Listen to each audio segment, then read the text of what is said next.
with no agendas. This is No BS with Bill Schmid. Give me some milk. And Armen Saryan. Hold on. Am I middle-aged? You're 40, brother. Join the show now on the NicoletLaw.com talk and text line. 1-877-794-1973.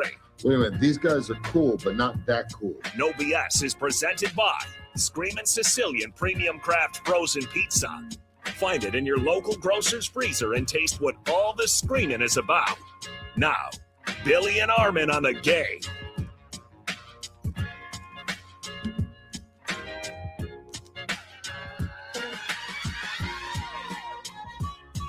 As the great Kevin Green once said, it is time. It is time to start up No BS. I'm Billy Schmid. Over there is Armen Saryan. You are right here on the NicoletLaw.com talking text line 1070 The Game in Madison. Hanging out with us on The Score, Appleton, Oshkosh. Thanks for being a part of it. Also, YouTube and Xstream. Make sure you drop a comment throughout the day. If you're on YouTube, like and subscribe. Comment. Share it with a friend. Sports talk is always better when shared with friends. You know, it's also fun and more fun when shared with friends. Dunking on Chicago Bears fans after the Green Bay Packers get a massive win in the NFC North coming up this weekend at Lambeau Field, kicking off at 3:25, and you'll hear it on the Packers radio network. That's also more fun. Rivalries are more fun with friends. Championship football is more fun with friends. And hanging out on a football Friday is a lot more fun with friends. That's why my main man, Armen Saryan, is over on that side. Armen, this is a great time to be ready for the most important stretch of professional football that we get. Collegiate football hit its most important stretch as well. Yeah. But dang, I woke up this morning with a... Was it hot?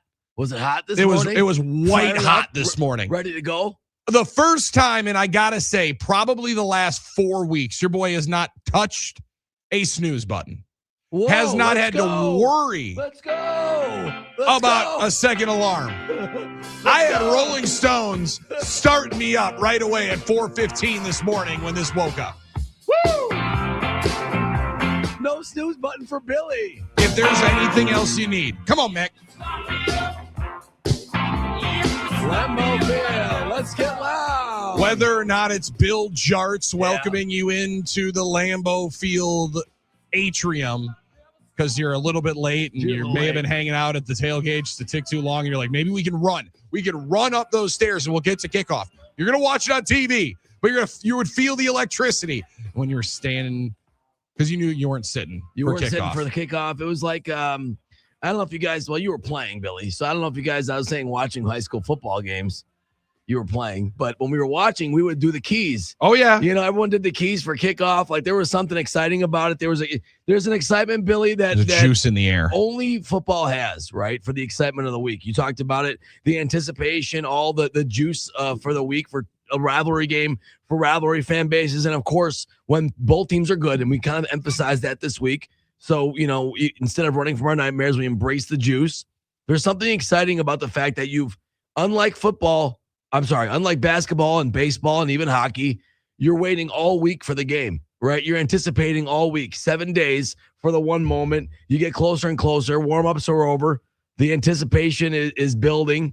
You get done with the pregame festivities, coin toss, everything's done. And then you're just seconds away from kickoff when you were a kid at Lambeau, and it was, and you heard that away. Thing hit. That's when you knew this game was about to start, And they used to do real kickoffs, but we're not going to talk about that right now. But you would start like humming this. At least I would in elementary school. And people were like, that song is four times as old as you are. That's the thing. What exactly are you doing? You clearly don't understand. There's a palpable energy that song brings. There's an excited energy that Bears Packers brings. But this one, and as you mentioned, Armen, the full week lead up to the game adds to the drama and the intrigue and frankly, just how much damn fun all these games end up being. But knowing that we had to wait a little bit extra time because of the Thanksgiving game beforehand, watching Thursday Night Football last night, watching that Lions team in their all white uniforms against the Dallas Cowboys, all but end Dallas's season. They got like an 8% chance to make the playoffs. We'll see. I mean, if Philadelphia collapses like they might be able to, Dallas could sneak their way in and win the NFC East. It's possible. I'm not saying that's out of the realm of possibility. That's very much possible. What I did realize again, and what was reemphasized last night, is the Packers swept a very good Lions team twice. Beating them twice signifies just what the top end play of this Packers team can be. And I think we've also maybe looked a little bit too. We've looked so much at the low points of the 3 losses and the tie to Dallas and not necessarily been able to realize that, Carolina's right there in the thick of things. Dallas was in the thick of things. Sure. They look a little differently now. Even a 13-10 L at Cleveland looks a little bit different now. But all of that to be said, you did all of that to get to this point, to get to December into this stretch of 4 divisional games in 5 weeks. And you've already ripped off 2 dubs.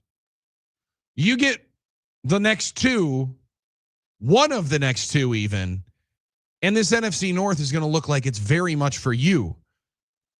And a little bit of a gilded path and a green and gold pathway to being able to have a hat and a t-shirt once again and rule the North for the first time since 21. I'm also looking around saying, Armen, there's no reason why any team in this NFC that's near that top doesn't think they can get out of this NFC, because absolutely, as much as the AFC appears wide open, because all due respect to Broncos, and I was kind of thinking Colts fans for a couple of weeks, I think they've humbled themselves back down to earth with what's happened to them. I think what will happen to potentially the Broncos in the postseason, that will transpire as well. It's wide open over there, but dang, there's so many good teams, and it's wide open here on this NFC side. It is, and with no due respect to the Chicago Bears, who are in first place in the top seed, if they're in the top seed, then it is wide open. Because this is a flawed team. It's fair to say. Not every team in the NFL is flawed.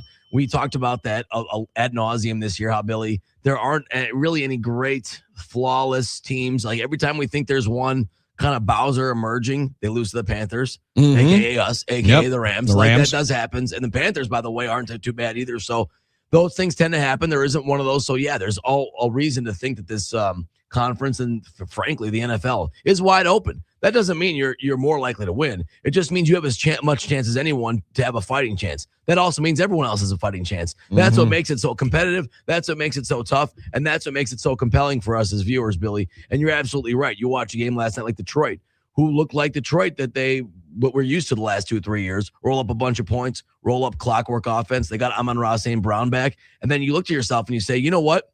The Packers beat this team twice. And in my opinion, Billy, dominated them once. I wouldn't say we dominated them last week, but we won a nice game, won the big plays, obviously, on the road, like did the important things, won the important somewhat plays. Comfortably. Yeah. It was a 2-score game at the end. Like, you did the things you had to do to win a tough division game on the road against a team a lot of people think is going to be a Super Bowl contender. Pretty impressive stuff when you looked at what this team can do. And you're right, Billy, at their best, can play really well, as good as anybody in the league. That's what gets us excited. That's what also gets fans frustrated sometimes, understandably so, knowing what this team has the potential to do. But I think you're right, Billy, is that sometimes we focus too much on the whole and not in the donut, right? We focus on the whole, not the donut. No pause, because we think to ourselves, look at what we didn't do in these individual times, instead of, but look at what we did do in the times we did do it really well. Look at what we can do, and look at what we did more often than not in the times we played bad. So you have to try and focus on it that way, knowing with the requisite perspective, taking a step back, that there's no flawless and chasing perfection is impossible in this league, but you're going to chase it relentlessly, and you're going to try and catch greatness in the process, which was Coach Lombardi used to say. And that's the ultimate goal for the Packers, and they take the next step, as we know, Billy, this Sunday against the Bears. And I kind of like that it's a 320 or 325 game. It makes sense. I kind of like that because as much as we love noon booms, the way God intended, as you always said. Big fan of noon kick at Lambeau Field, the way God intended this game to be kicked. You look at this NFL slate, this game belongs in prime time. It really does. It's a good headliner. Yeah. It's a great headliner, and I'm not surprised Fox wanted it and probably protected the absolute hell out of it to not allow it to get flexed out. Granted, I don't know that it was going to Sunday night and they were going to kick the Chiefs out, but like you look at also what the Packers were able to do to Montgomery and Gibbs specifically.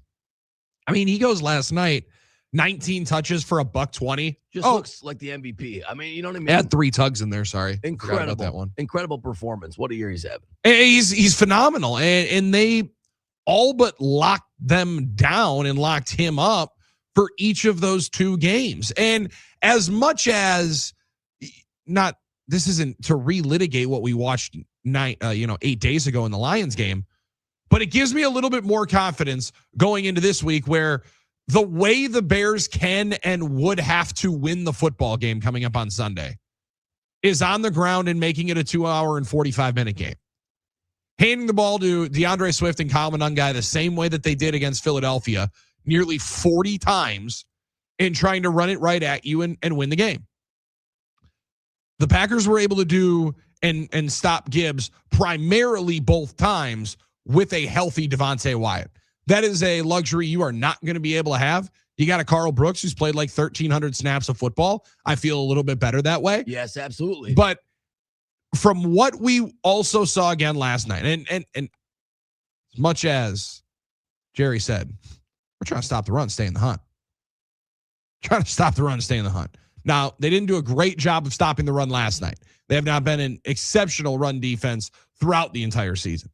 But as I watched last night, felt a little bit better about the Packers' ability to slow down this run game with Chicago, if indeed it's what I believe it's going to be here. Because I don't think Caleb Williams stinks. I know, Armen, there might be a lot of the people that are trying to defend you against the thousands. Sure. And thousands of Bears fans in your mentions on a nightly basis. They're all up in there. The with probably your second-year quarterback's not that good. I don't know that he has to be all that good, but I think the Packers can mitigate the run game enough to make him have to make enough throws to win the game. Yeah, and throws from the pocket. I mean, that's a great point. He's obviously a talented player, Billy, in terms of athletic ability. He has traits. The key is not that, obviously he has those things. He just has flaws.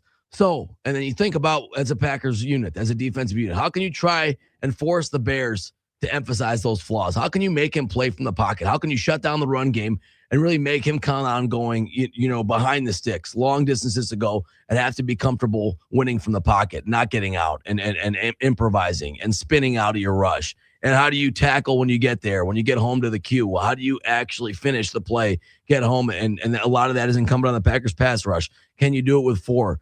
You're right, Billy. All those things. How can you force that weakness? Because he is a good player, but how can you emphasize him to have to do the things he doesn't want to do? And you're right. It starts with stopping the run. And it starts with Carl Brooks hopefully getting that cue out of there and playing. Mm-hmm. Right? That's a big factor. We know about that. I need my man Colby Wooden to have the game of his life. Yep. Right. I need Nazir to step in big on those snaps, be ready to go in and give those fresh legs and all those things, Billy. Because Caleb, you're right, does have talent. We'd be silly to deny that. It's just that he hasn't been able to consistently put it together for 60 minutes sometimes. He's put it together for 2 minutes in a lot of games. And those have been the important 2 minutes in terms of winning and losing. He's been able to be in a position to try and win games for his team. And a lot of times this year he's done that. That's why this team is where they are in the standings. But the question is, can this guy do it down in and down out from the pocket? I think that's always been the question for him. And when you get home, Billy, can you wrap him up and bring him down? Yeah, can you get him to the ground? He's got the spin moves. As we know, he's got the escapability. He can do that. That's his superpower. I've heard him compared to Ben Roethlisberger with how difficult he is to get on the ground. Now, totally different physical stature. Yeah. But he is one of the most elusive quarterbacks back there you see. And it's not only just because he's ridiculously fast. I think there's a lot faster quarterbacks potentially in the NFL. Sure. His escapability is tops of the league. Yes. I mean, it is as good as anybody. And I also think, Armen, what you mentioned there in your last point, what he's had to do, and when the game has come down to the final few minutes, dude's been as good as anybody in football in the clutchest moments.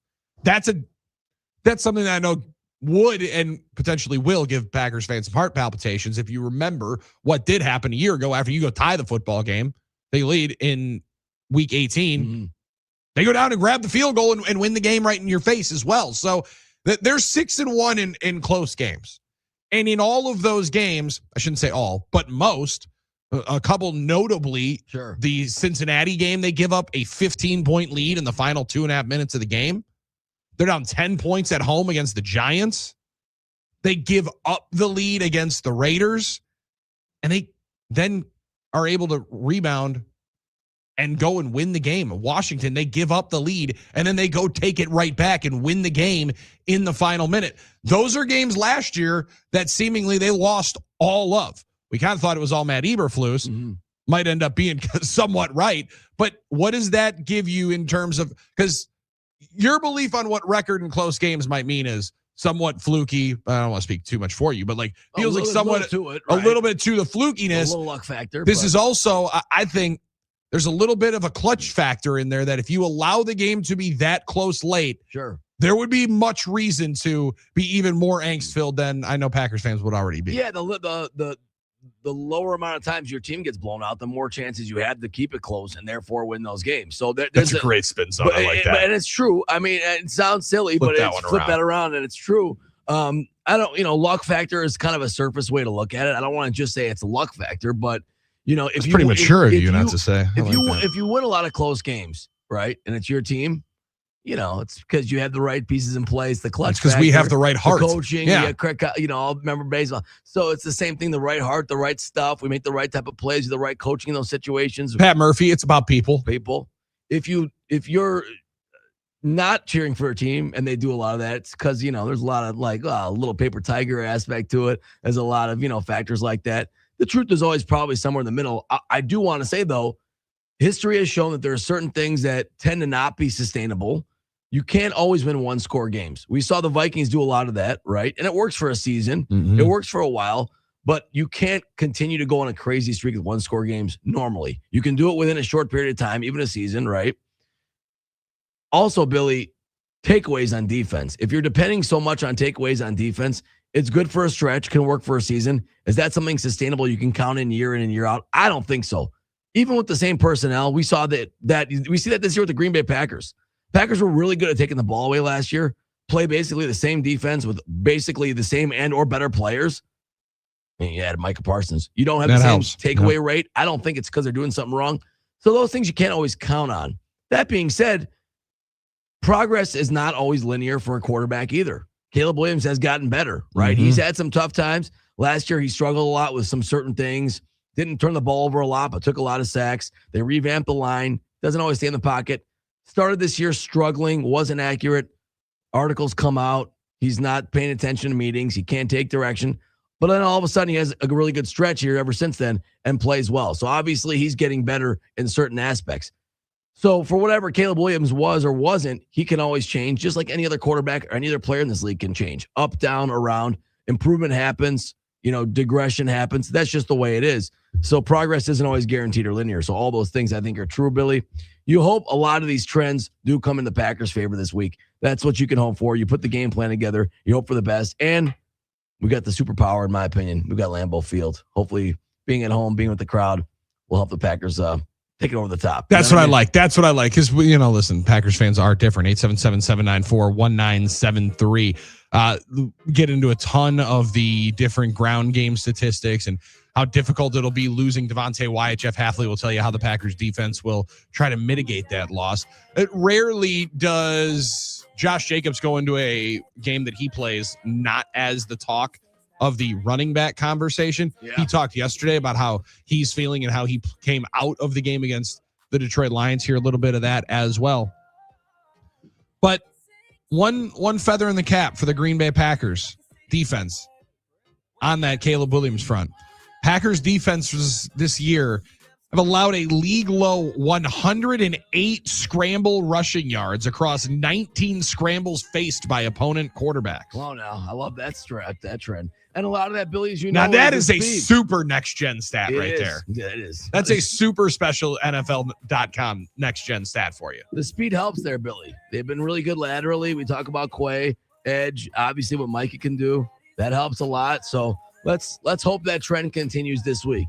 And get us on the NickLayLaw.com talking text line or Facebook, YouTube, and X, the comment section. Already popping off with predictions. We like to see that. That's what I like to see. We'll get those in throughout the show. I'll be popping them in the window. So you got to be watching. We got Danny P in the Shaw saying, start me up, boys. Let's go. Let's go into Bears-Packers weekend with a Packers victory. And what's better, as I said, rivalries are better with friends. It's no fun if you don't have a friend to enjoy the rivalry with. So we welcome in our Bear fan friend, Scott Dolphin, on the other side. There's no BS on the game. Where would I be? What would I do? I woke up in Chris Brown's body. So how this shit turned into Freaky Friday? But we got no choice but to turn this sideways. can't believe that it's Freaky Friday. It's Freaky Friday.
Michael Jordan and Joe Gibbs' daughter-in-law to testify in NASCAR trust.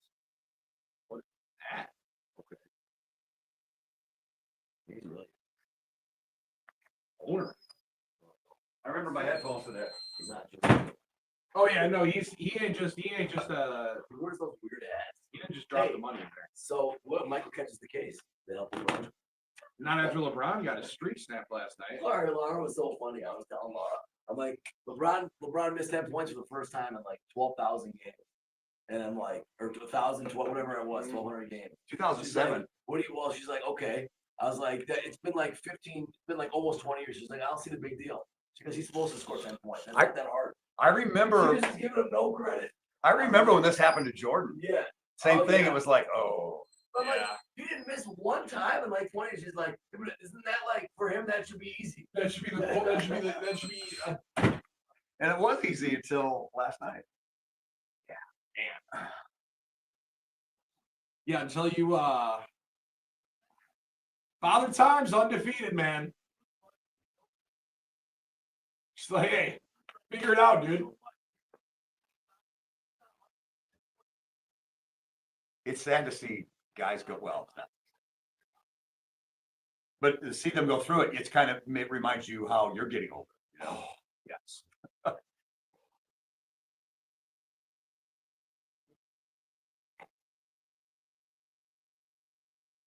Well, that was like for me, Giannis was the first player that for like my favorite team that was younger than me. Oh, wow. So to now see him age to the point where people are like, he's only got a couple more years left. I'm like, hey, how about you shut the fuck up? That's incredible. Wow. I'm gonna have to think about that for me. Now I'm a lot older. I wonder who that was for me. Where I went. Yeah, he was 4 or 5 months. No, but he was the first. He was the first player that I remember. You know, it makes me feel about football game.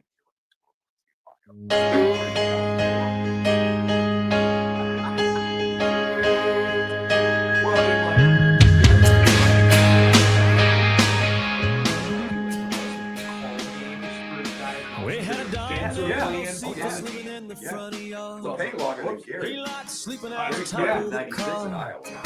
He drank beer out of a mason jar and he climbed up on everyone's First try, bed. Sarian Armen figuring it out. Executive video producer It didn't take me like of the Game Network. 3 minutes to get everybody in the window today. I mean, that's a win.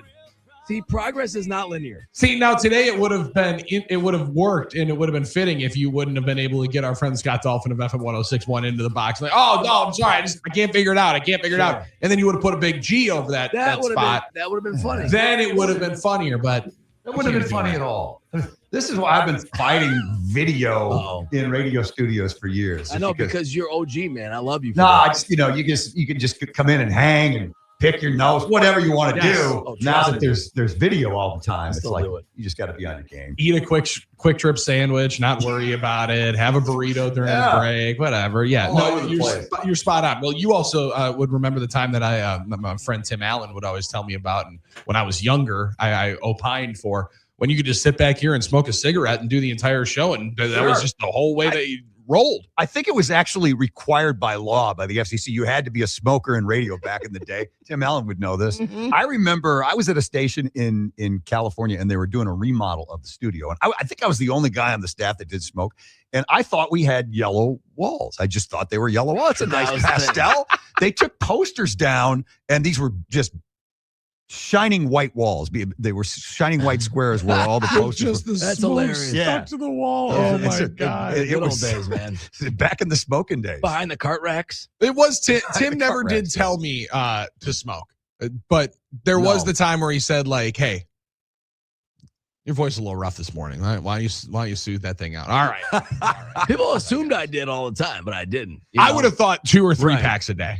No, but just as I was celebrating, I guess there was the echo. I think I fixed that. So hopefully the echo's fixed. So there you go. I was celebrating too early. I dropped the ball in front of the goal line. So sorry to everybody in the stream that was hearing the echo for a second, but we should be good now. Yeah, a lot of people assumed I smoked, but I never did because of the raspiness. But no, I never did. But you're right. I mean, it is pretty amazing when you take away, you see that square, the white, or like you take the foam down in an old studio, Oh, yeah. right, Dolph, and you Well, see the remnants. And here it seems like a million years ago, but I think it was, 2010, 2011 when they banned smoking and That all sounds the about bars right. put Yep. in the outdoor patios. And Mhm. remember those nights? You'd go in there, you'd rock it hard, and then you go home and you have to shower and clean your eyes out because they were burning so bad. You just had that layer of fog of smoke just above your head in the bars. And your one jacket.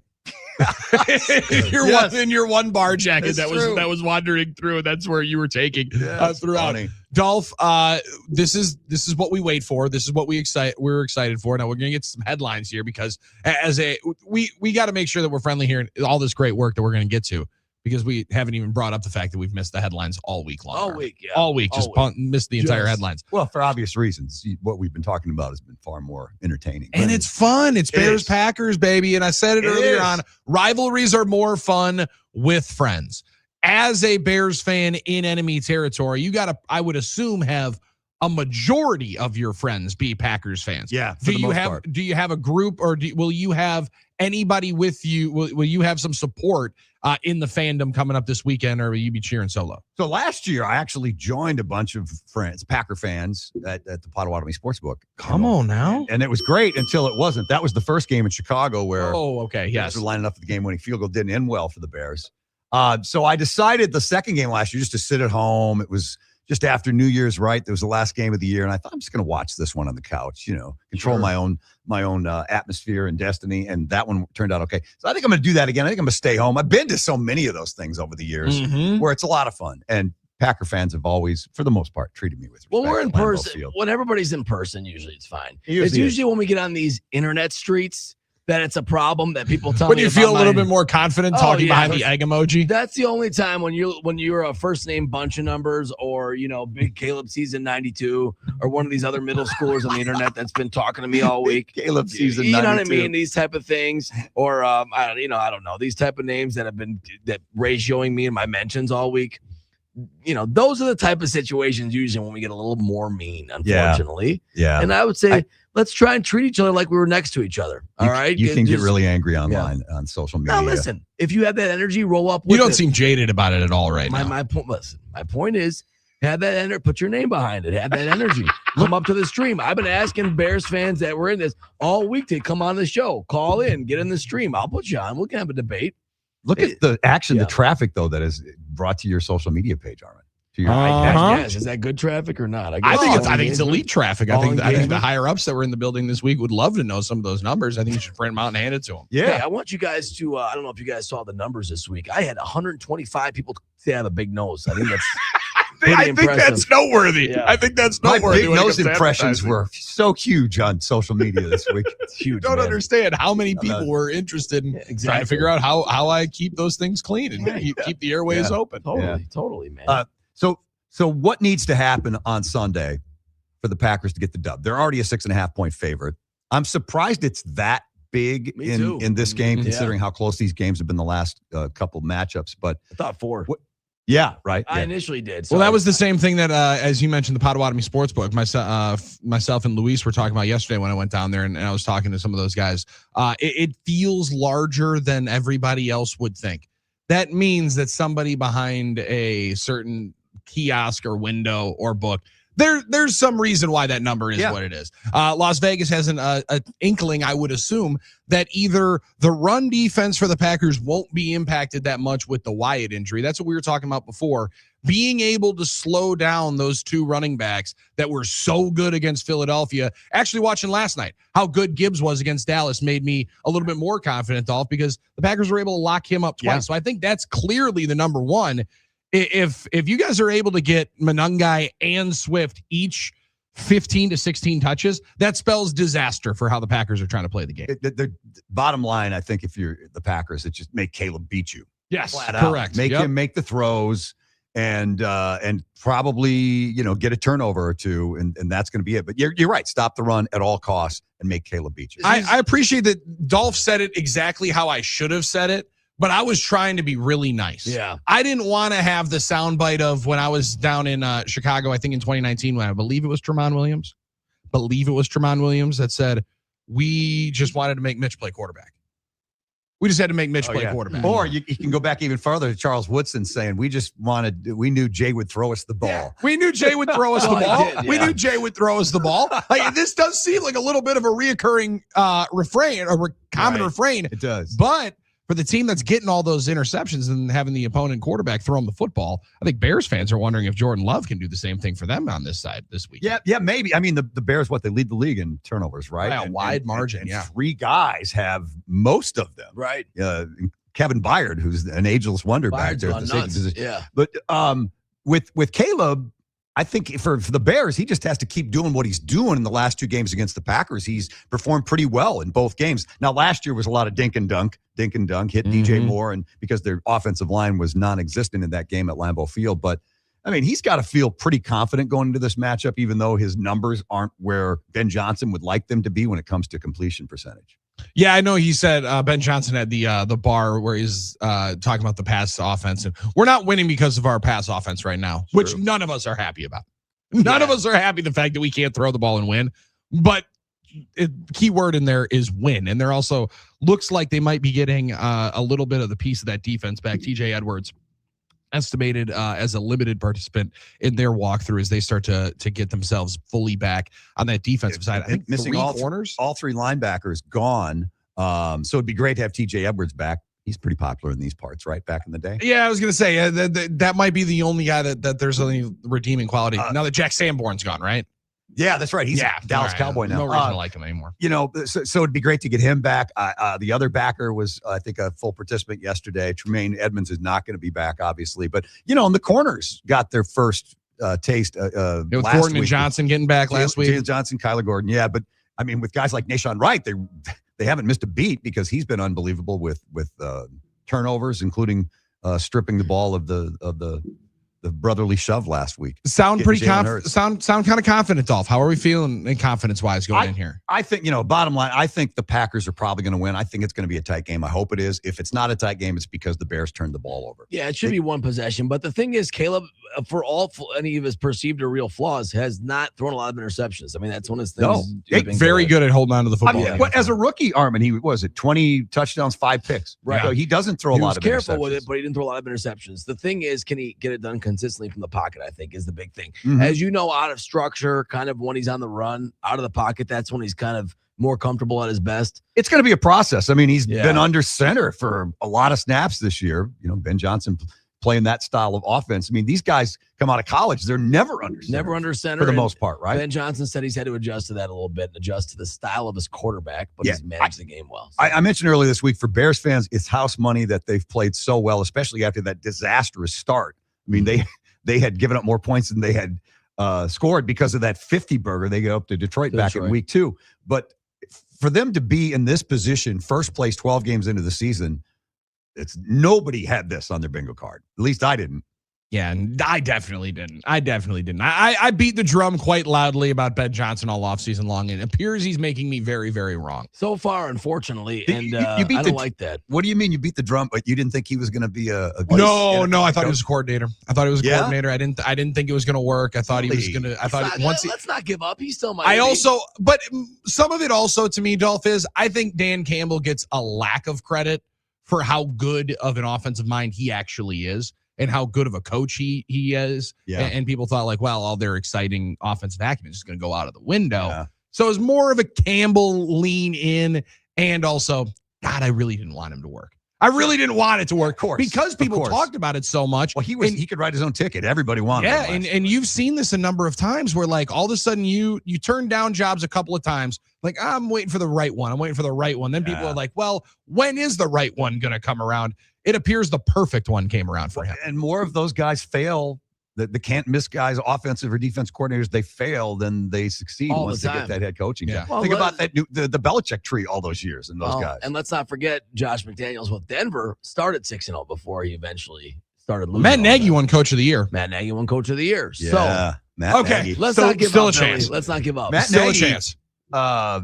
Doing pretty well in Kansas City. They love him in Kansas City. That's where he came from before he went to the Bears. Yeah. And then the Flus in Dallas. Last night was not a good night, but the Cowboys defense has been top notch the last 5-6 weeks before last night. You got to credit the Flus for that one. They've been staying in the hunt. In those roles are more comfortable and they succeed more in those roles. Flus was a great defensive coordinator with the Colts before he came to Chicago, and he's becoming that again. Nagy, he'll always kind of have the onus of Andy Reid's the main guy calling the plays. Bieniemy had the same issue. Yeah, great point. He's with the Bears now too. Do you know it? I think I did, which is kind of like you lost track of Eric Bieniemy. Because he was supposed to get a job and never did. Then everyone lost track of him because he was. That's another great case guy of you wait, you're in the conversation too many times, and then it slides away. So I sure think that it's going to be a phenomenal game. Could potentially pull away late and maybe get that cover because Armen, I'm not quite there yet. But I will get there before I lay the 6.5 with the Green Bay Packers coming up this weekend. You'll get there. It might be tonight. It might be in 5 minutes. It might be tomorrow morning. It might be tomorrow morning. It might be on the drive up to Lambeau Field. It might be. It could be. This is you doing a lot of research. This is not Billy Schmidt betting with his heart. Oh, it'll definitely get into a heart. Yeah, Dolph, I appreciate it. I appreciate that we think that I am going to be as analytical and straight by the book as I possibly could be. There'll definitely be too much. While we have a minute or two, should we get any headlines in since we didn't all week? Did you have the LeBron one was the story last night? Yeah, LeBron's streak of scoring in double digits since every game since 2007 ended last night. Although it's a celebration of his. It's like Cal's last night. Is it? Yes. When Cal Ripken had his last night, everyone cheered and celebrated. It wasn't like a bad LeBron. This streak to me is one of the most incredible streaks.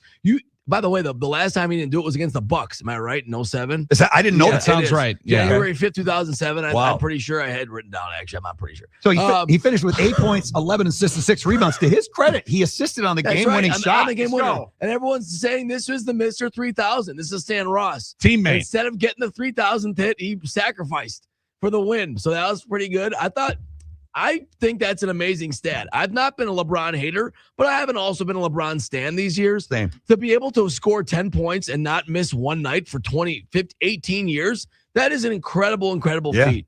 But my wife, Laura, was not impressed. She's like, big deal. He's supposed to score 10 points. 10 points is easy. What's the big deal? Wake up, it's 5 baskets. 10 points is easy. Laura. Jordan would beat him one. Okay, relax. Well, I was like, act like you've been there before. Yeah. No, but I think it's impressive. Kudos to LeBron. His consistency of greatness is probably the best thing you can say about, what he's done in his career. The consistency of greatness. He's never had dips or whatever. No doubt. Yeah. No doubt. I mean, and the dude has kept himself in top-notch physical shape at 40. Is he 41 now? Yeah, 41 years old. Yep. Still looks like a Greek god out there running around. It's pretty impressive. I'm amazed by it. I did pour one out for LeBron last night to have that. I appreciate the spin that Armen gave on it though. It feels like LeBron was one of the players that, Dolph, when I was young, I watched from high school when I was in elementary school to then get drafted, like one of my first favorite nationwide players. He was on ESPN. Damn, I feel old watching this his era and his run. His high school games were on ESPN. Remember that? Almost every game. Wow. And then Butch, Butch would tell us that LeBron is still on his phone. Oh, yeah. They were McDonald's All-Americans together. Same class. They were both in the top 10 in national I had recruits. 5 LeBron Sports Illustrated for kid covers with him in that Hummer. Oh, that yeah. he totally got. Oh, sure. Totally got on the loan. I mean, he was the best thing. The best thing for Butch, I always say, is that his McDonald's All-American game will always be on YouTube because that LeBron never going away. And I should know his stats because he told us several times, but I think he had 6 points, 6 rebounds, something like that in that game. No one had to live up to the hype. No one like LeBron. I'll give him credit for that. No, I mean Butchie had 6 points. Yeah, he had 6 points. Yep, and Jay Bill said, Bo Ryan's getting a good one. That's what he said. Bo Ryan's getting a good one. And he did. The thing you can say, and I know we've talked about this, Billy, LeBron had to deal with the hype, and he matched the hype and surpassed it. There's no one else that had to deal with the level of hype, plus had the level of transcending it that he did. I mean, that's an impressive thing to do. Other guys were on covers. Sebastian Telfair, Jabari Parker, those type of guys. Poor Jabari. You know what I mean? It's not easy to be on the cover of Sports Illustrated as a teenager and then actually have to live up to that hype. When, let's be honest, that was the front page of sports for a long time. It wasn't the internet. It was Sports Illustrated. It's not easy to do that, and LeBron did it. I mean, he became one of the greatest of all time. Is Jabari still in the league? No, I believe he's playing in Spain. Okay. Yeah, he was in Madrid a couple of years ago. He had a really, really tough moment where he was playing overseas, and the guy interviewing him was like, "What's wrong, boy? Why are you crying? Why are you crying?" Wow. He's like, "Dude, I'm living in Moscow."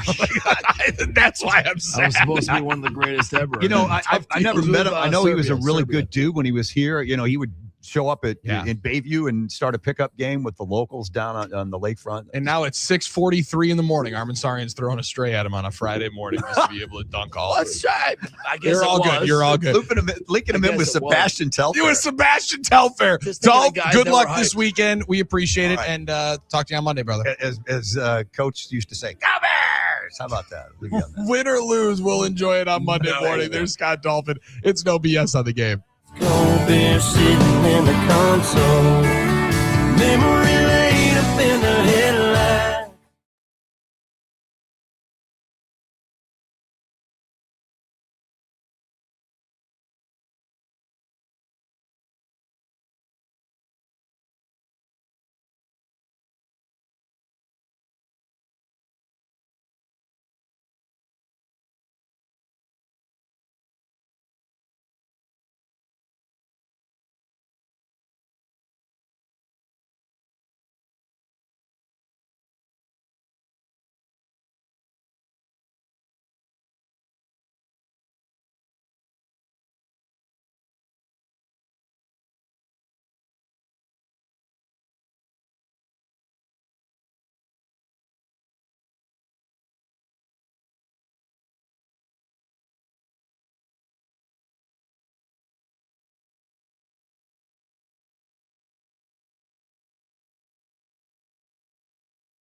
I'm feeling good, feeling alright tonight.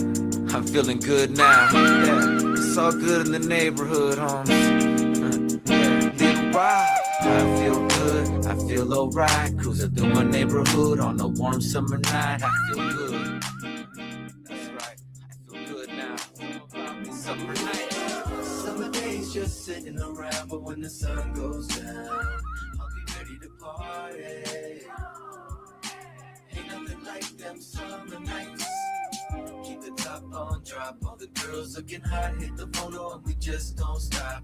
Party until the No BS on the game. Billy and Sarian with you. Appreciate everybody reaching out to us and letting us know that our mics were live during the previous commercial break. We appreciate everybody looking out for us. Maybe we should do that every break. Like, just give everyone the sneak peek. I was gonna say maybe we should advertise it and I sell don't it. think I said anything real bad. If we did, let us know. And if Well, we it did, is- hopefully it wasn't too It offensive. was just on the internet, so I mean, the Oh, stuff. yeah, I'm the not gonna stuff- get in trouble the for it. stuff people say on the internet these days. You kidding me?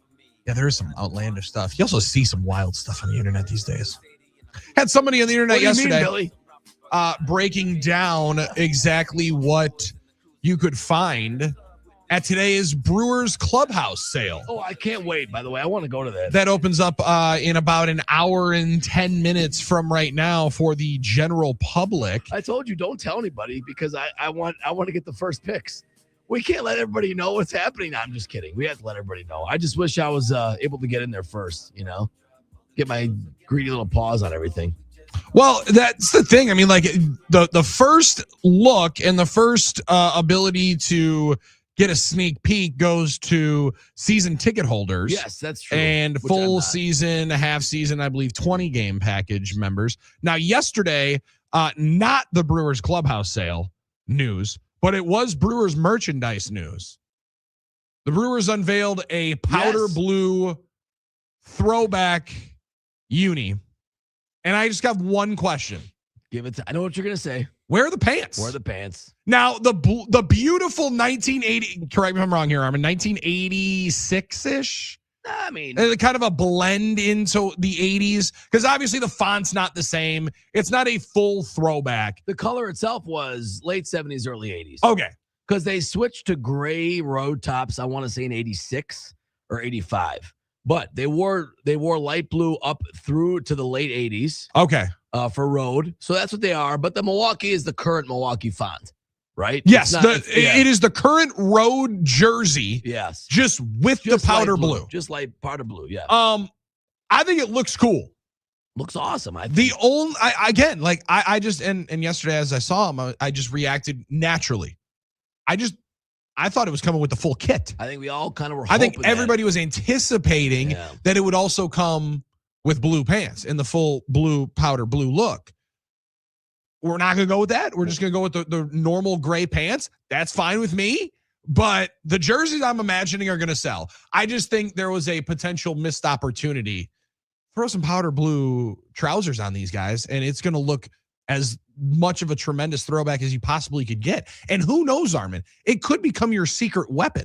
Because if you remember correctly, in the postseason this year, the Philadelphia Phillies were down 2-0. They Right. busted their powder blue unis out against the Dodgers, got themselves a win. that was their secret weapon. The Blue Jays were facing elimination. They busted their powder blues out, won 2 games, went to the World Series. Yeah. Who knows? You might be able to unearth a little bit of a secret weapon here. And I just would rather turn over every stone to try to see if you can find a World Series championship. And if it's light blue pants, I'm with if it's a you. powder blue trouser that we need to get over the hump, I think we should have done it. Yeah, I'm with you, and maybe that's going to be the plan. Maybe they'll unveil it at the right time. That's Everyone's fair. not waiting to the full kit. Right into right for September. Even though the Stretch run blue pants. Even though it's a road alternate, I wonder if the white pants would look better with it. But I still think it's cool. Even though the light blue pants would have been great, I still think it looks cool. It looks but very nice. in true Brewers fashion, we get something nice, and then everyone complains about it. So it is what it is. True Brewer fan fashion.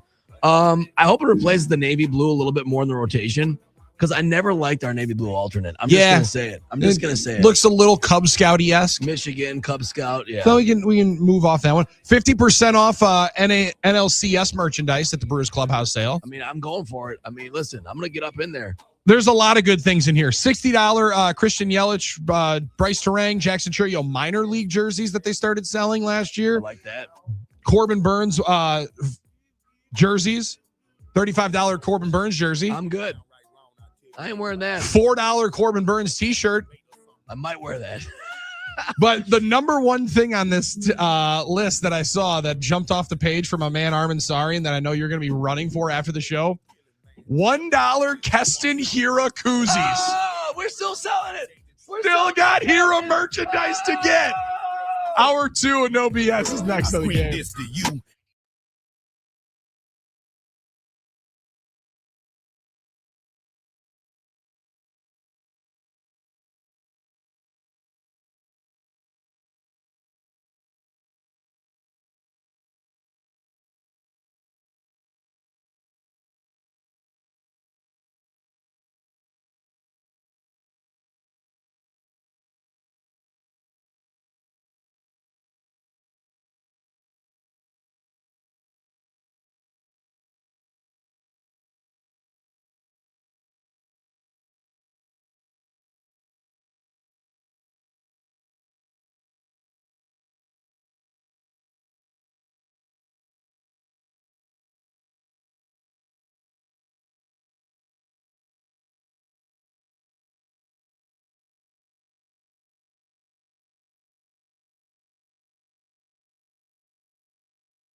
Who's hot, who not? Tell me who rock, who sell out in the stores. You tell me who flop, who cop the blue drop, who jewels drop drops, who mostly go. No BS on the game. Billy and Sarian with you, and we appreciate all of you hanging out with us on YouTube and X. Drop a comment on the YouTube page. You never know what you're going to find there. Maybe us live throughout the entire break talking crazy about people that we work with.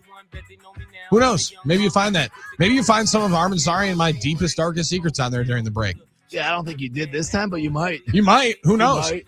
We might just honestly turn on the microphone and say it just because we want to. Then again, this is full disclosure. I mean, AMA. It was the full disclosure hour there want. during 6 a.m. Ask me anything. It's still open. Full disclosure. This answers all the questions you didn't ask about air travel in Detroit, but your friend Jane Slater from NFL Network. Sure. Cowboys fans, if you're flying out of Detroit, leave early. Massive lines at the airport. Delta ground stop at American and an American flight I'm on headed back to the gate for a maintenance issue. Yeah, that happens. I know Armen's stunned that there's an American Airlines maintenance issue. You're flying American Airlines. Absolute mess at airports these days. It's American Airlines. It's like getting into Camp Randall if you're a student. You have to know what's going to happen. It's going to take you a long time to get in the game. Long time. That's like saying I'm going to go to Culver's during lunchtime, and it's not going to be a line. I'm sorry. You got another thing coming. You know what it's going to be. I'm going to Cops in the middle of July in the Saturday night when there's cookies and cream. I'm going to get in and get out. No. Yeah, and I didn't order online. No, but see, I don't want to order ice cream online. You're missing I want out. them. All right, but hold on. They go and scoop it for you after.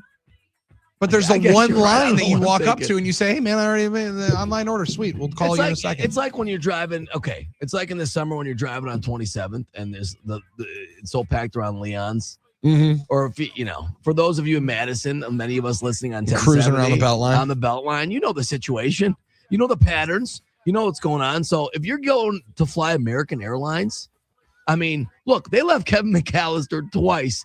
I was thinking about this last night watching Home Alone. Because that's, watching Home Alone on Freebie. But, right, I like that because they got the little thought bubbles and little fun facts that pop up. On the artist formerly known as ABC Family, the Freeform one. You got it. It's a good one. Whatever it is. Good one. And I'm thinking to myself, this is a tough look for American Airlines. And in Home Alone 1 and 2, they messed up. Now, they kind of sponsored, they were the partner of it, whatever, in number 2.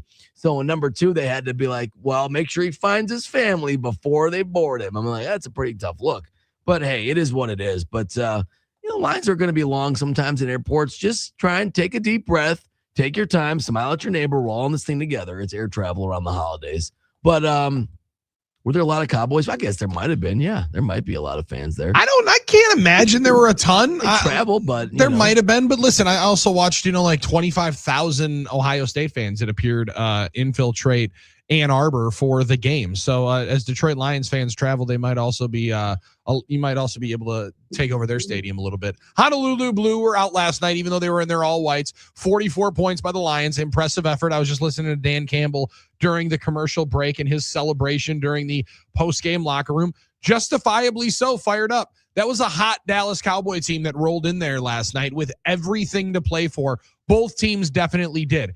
And the initial surge that you were seeing the Cowboy defense get in the face of Jared Goff, man, really led me to believe that we were about to watch a game in which Dallas was just going to be able to get him off his spot consistently and make it somewhat hellish for them to be able to win the football game.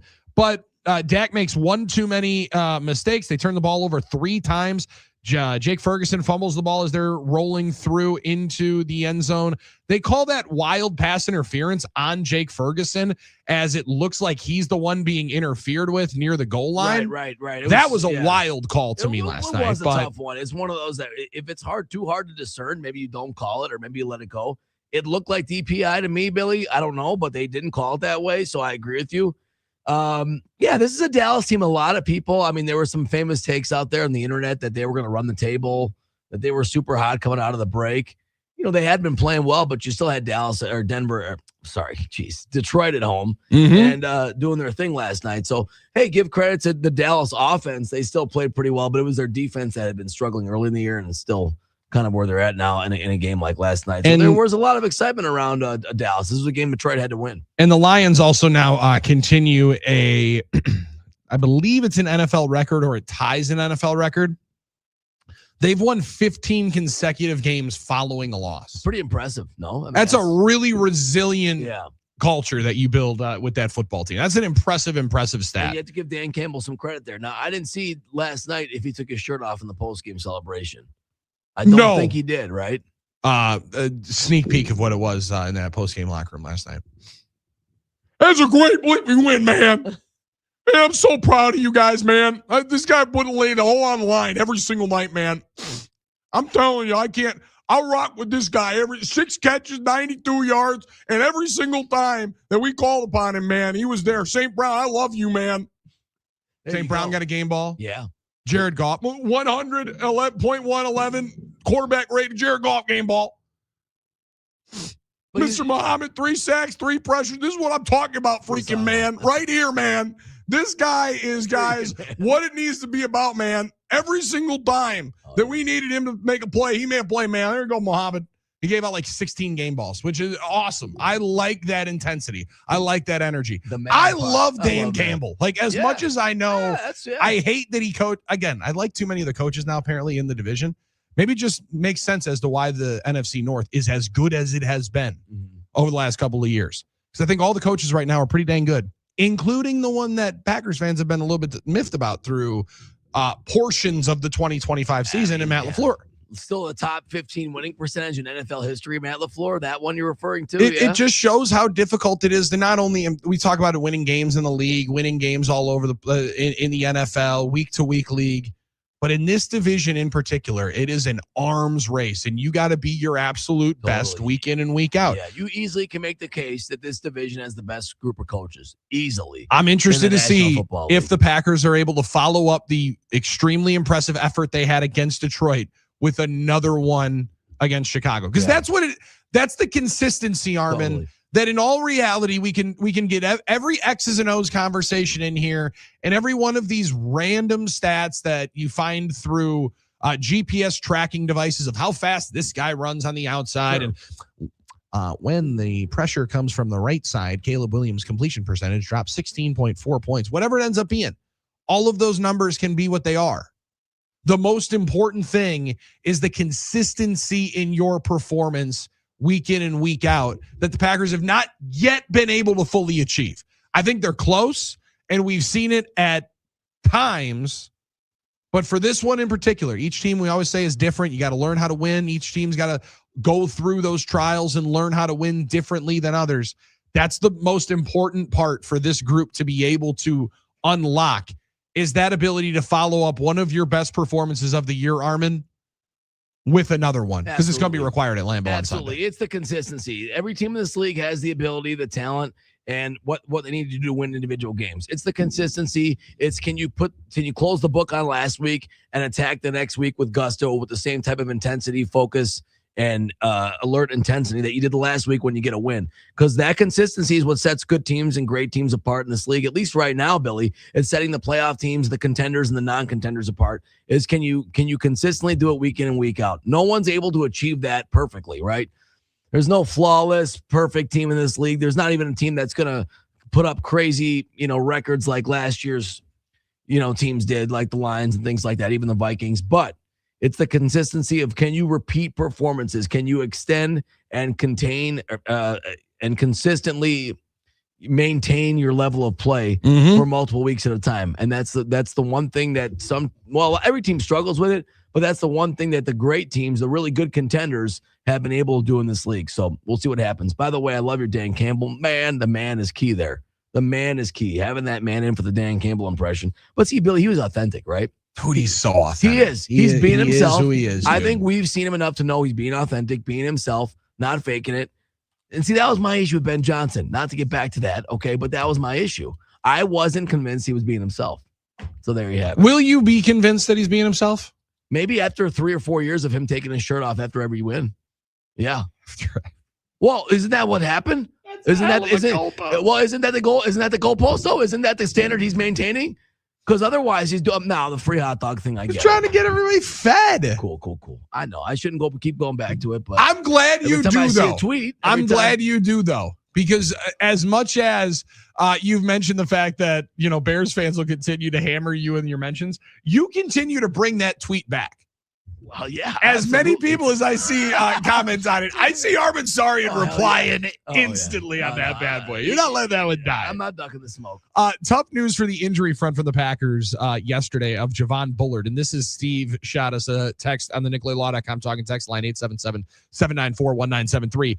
The potential injury for Javon Bullard makes me nervous. Hopefully he can play Sunday and play at a high level. And that's rather pertinent. That's a pretty important part to put in at the back end of it. Because once you're on the field, you're expected to be able to play, maybe not to your absolute full level, but you're expected to perform if you're in between the white lines. And, last night, look at Amon-Ra St. Brown. Sure. My man goes for 6 grabs, 92 yards. Tough night for Dr. Chow, who said he wasn't going to play. Wasn't going to play. I don't see what they're talking about, guys, on here. I got to be honest with you. I don't see the ankle that they're talking about. I don't think there's any way he plays. Well, he played freezing cold takes for Dr. Chow. It's the first time I would think I'd put that on a doctor. So no, I would also put the one of where he mentioned somebody's injury not being career threatening, but that's neither here nor there. That's a fact. No, but he had a great game last night. You saw how dynamic that offense looked. Billy, but once you're on the field, you're expected. They're not just going to let you run out there, take up one of the active spots, and not be a factor. If you can play, you better be able to play. And it's going to hinder your football team more than it's going to help. Just throwing you out there and being the quote unquote decoy for you. Most importantly, you can't do that on defense. Bullard has been so good in the slot and in run support that if they're going to be able to mitigate this run defense or this run offense of Monangai and Swift is super shifty on the outside, is very explosive. We saw him a lot of times in Detroit and obviously in Philadelphia and for a year or two there as well. Bullard has been one of the more unsung heroes of this Packers defense and consistently showing up on the tape. That would be a big miss if he's unable to go. But I also would be interested, Armen, if he doesn't go, does Nate Hobbs get to play inside a little bit? That's a great question. Like as much as Nate Hobbs took the arrows, justifiably so, for the performance on the outside, coming into 2025 when he signed from the Raiders, the book nationally was that he's better inside than he is outside. The Packers were like, we're going to zig while everyone else is going to zag. We're going to play him outside. And, maybe the reports were right. So I'm interested to see if indeed Bull isn't able to go.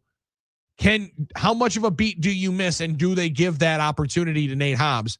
And let's be honest, can he kind of save himself in this free agent run? Because as I'm talking about this game coming up on Sunday, I mentioned the game again last night. The free agent corner I wanted, if you remember correctly, as we were getting into March, was DJ Reed. DJ Reed got cooked like a Christmas ham last night. Crispy. By George Pickens and CeeDee Lamb. Now, granted, they still won the football game. Sure.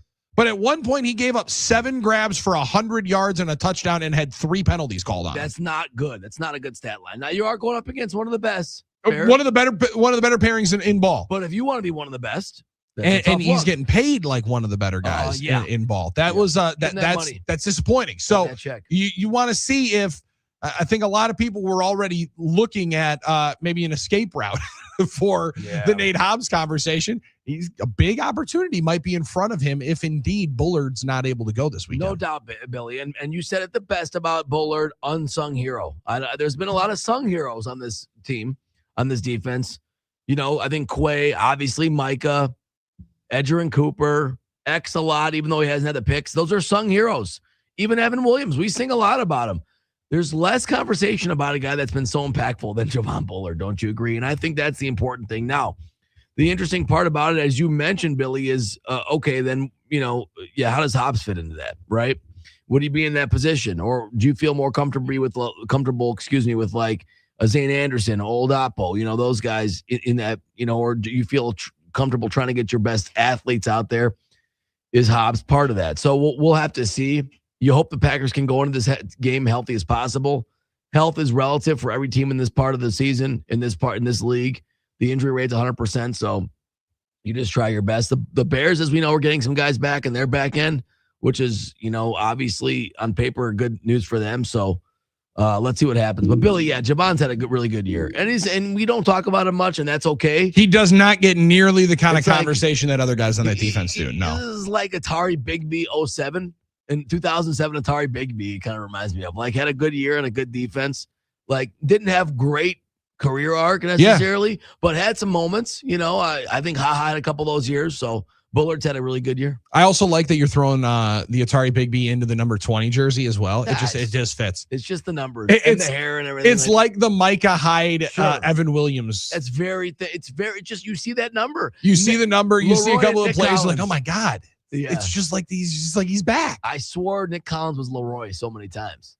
Kind of played like Some him. of the plays he made, no doubt looked about like it. him. That type of athlete, kind of could be a little, not stocky, he's not, but a big, wide body. Filled out. At that position. Could come down the box, could get out of the box. Pause. Could make plays, pick sixes, and wore 36. Mhm. And was on the same track.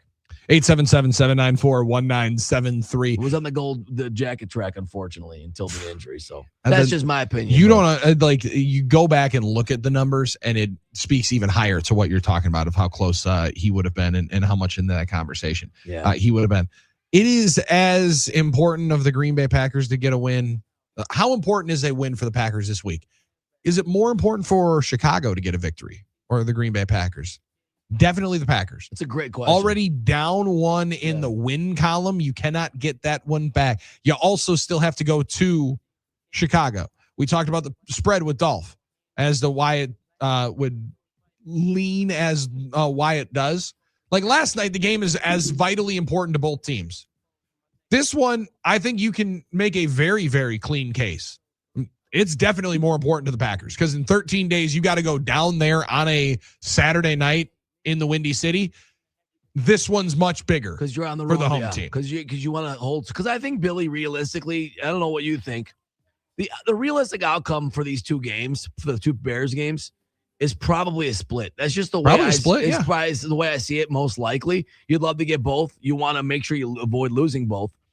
So then there's that feeling of, okay, we got to hold serve at home. So do the Bears walk in there with house money? I don't think it's a good attitude to have. But you could rationalize it if you lose the game, saying, well, we still got the home game. Packers can't do that. So obviously the win is, and the Packers are a half game back. So the win is important for the Packers, but it's important for both teams. The Bears have to validate what they've done this year. The Bears have to convince themselves they're really as good as they are. And let's be honest, the Bears kind of can tell yourself, well, we're ahead of schedule. We're playing with house money. I've seen that take a lot from Bears fans, Billy. That's a fallacy. There's no such thing as being ahead of schedule in this league. Progress is not linear. This isn't the 90s where you can rise and fall like an empire. I get it. You feel like you'll have shots, but ask the Detroit Lions if they're ahead of schedule 2 years ago or behind schedule. There's no such thing as a schedule. Right now is the schedule. Right now is the moment. You can't guarantee anything in this league. You can't guarantee performance. You can't guarantee health. You can't guarantee what the rest of the league is going to do. So I think the Bears do feel a pressure to kind of validate what they've done, to try and, get to this position that they're in because of the way the NFC was looking, Billy. The competitiveness of the NFC playoff picture, you can have 8 wins right now, but there's no position guaranteed in this league. You can be in the 6th seed and the 1 seed very quickly in any week. So you have to keep trying to stay vigilant, keep getting wins every week to hold off the rest of the league because it's going to be a bloodbath in the NFC playoff picture. It already is. You ain't lying. There's no guarantees in this league. The only guarantees that really we can find, and it's tough for us to even make guarantees on this radio show. We can guarantee you we're going to go inside the Packers locker room. Jordan Love, Josh Jacobs coming up. Hear from Jeff Hafley as well as to how they plan to slow and stop this running attack for the Detroit Lions. 877-794-1973. It's all available for you there on the NickLayLaw.com talking text line, as well as the YouTube chat, which is going up right now. Our friend CJ Bullard is great, but also Kevin King wore number 20. Come on now. He didn't have to do it. There's a number of them. I don't even know that we want to go on the full list of Packers former number 20s. Maybe we'll get into some of those as we roll on, but don't even get me started on number 46s in all-time lore, because once you get into the 40s, that's when it starts getting dicey. 877-794-1973. It's no BS on the game. Come on. I wouldn't change it if I could. Let's go. Bad, bad, bad, bad boy. You make me feel so good.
Just search Drew and KB on the iHeartRadio app.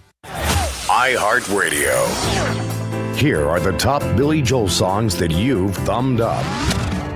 Number 3, My Life. I don't care what you say anymore. This is my life. Go ahead with your own life. Leave me alone. Number 2, It's Still Rock and Roll to Me.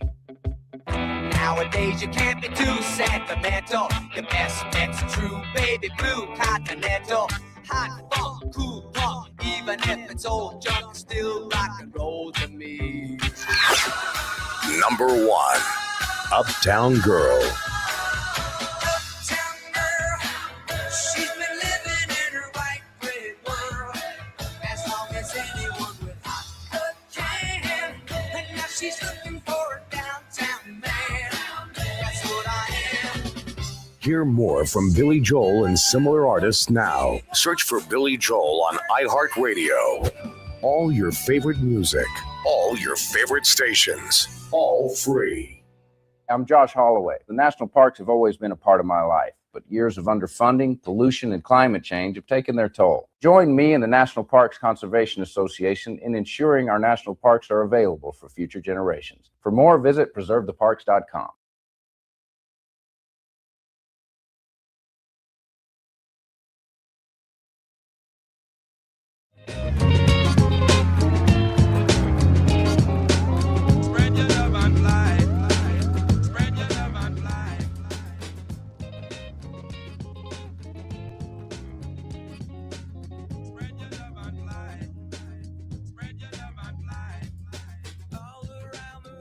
No BS on the game. Billy and Sarian with you. That's Armen. I'm Billy. He's on the board today. That's why you're hearing some of the elite work on the talk and text line.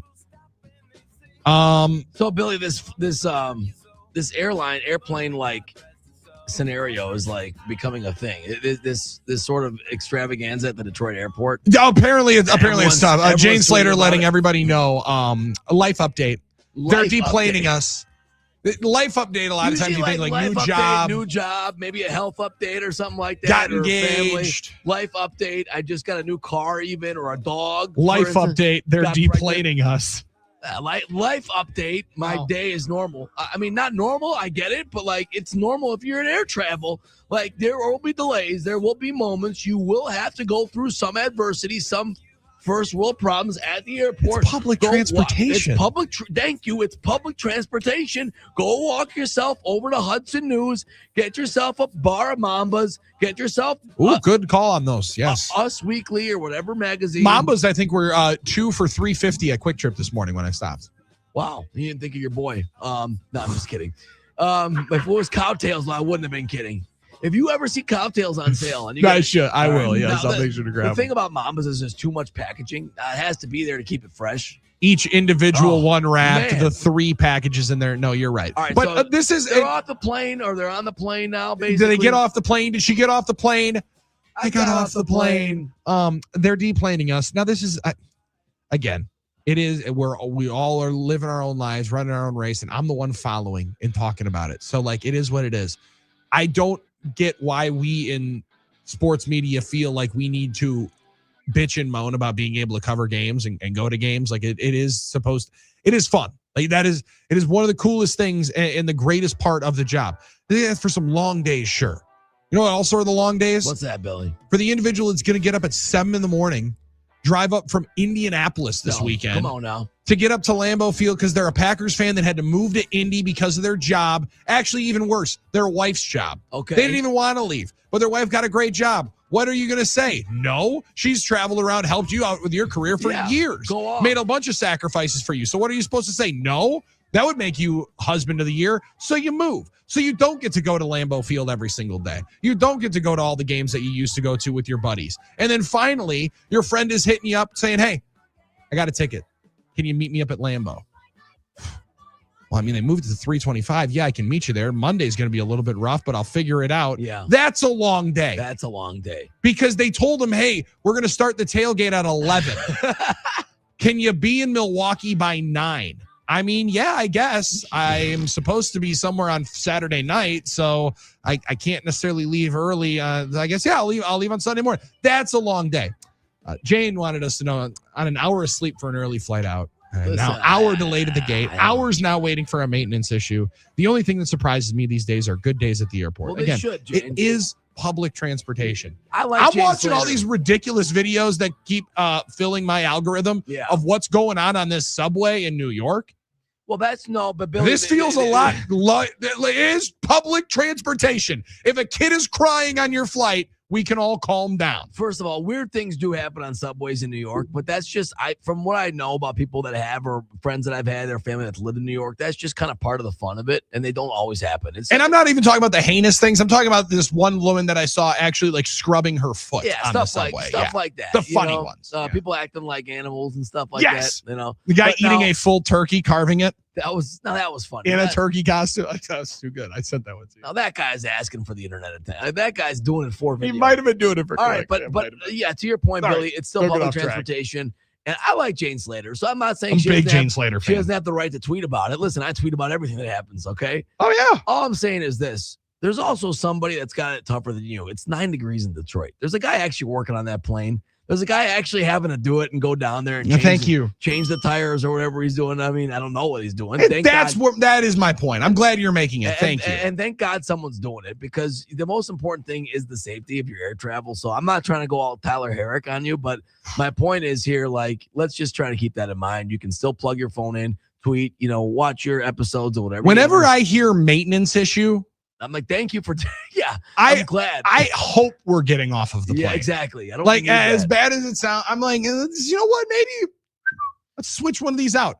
Let's flip this thing around. Give me another 737, and then let's get on to the get on our merry way. Like if there's a maintenance issue on my dishwasher, okay, I can hand wash my figure dishes. it out. Yeah, it's the consequences. Can't do that with the air. They're not the same. The consequences are not the same as maintenance issue with the airplane. So let's just keep one that of in mind. One of the only times that it really had a deep ward. We were in Amsterdam.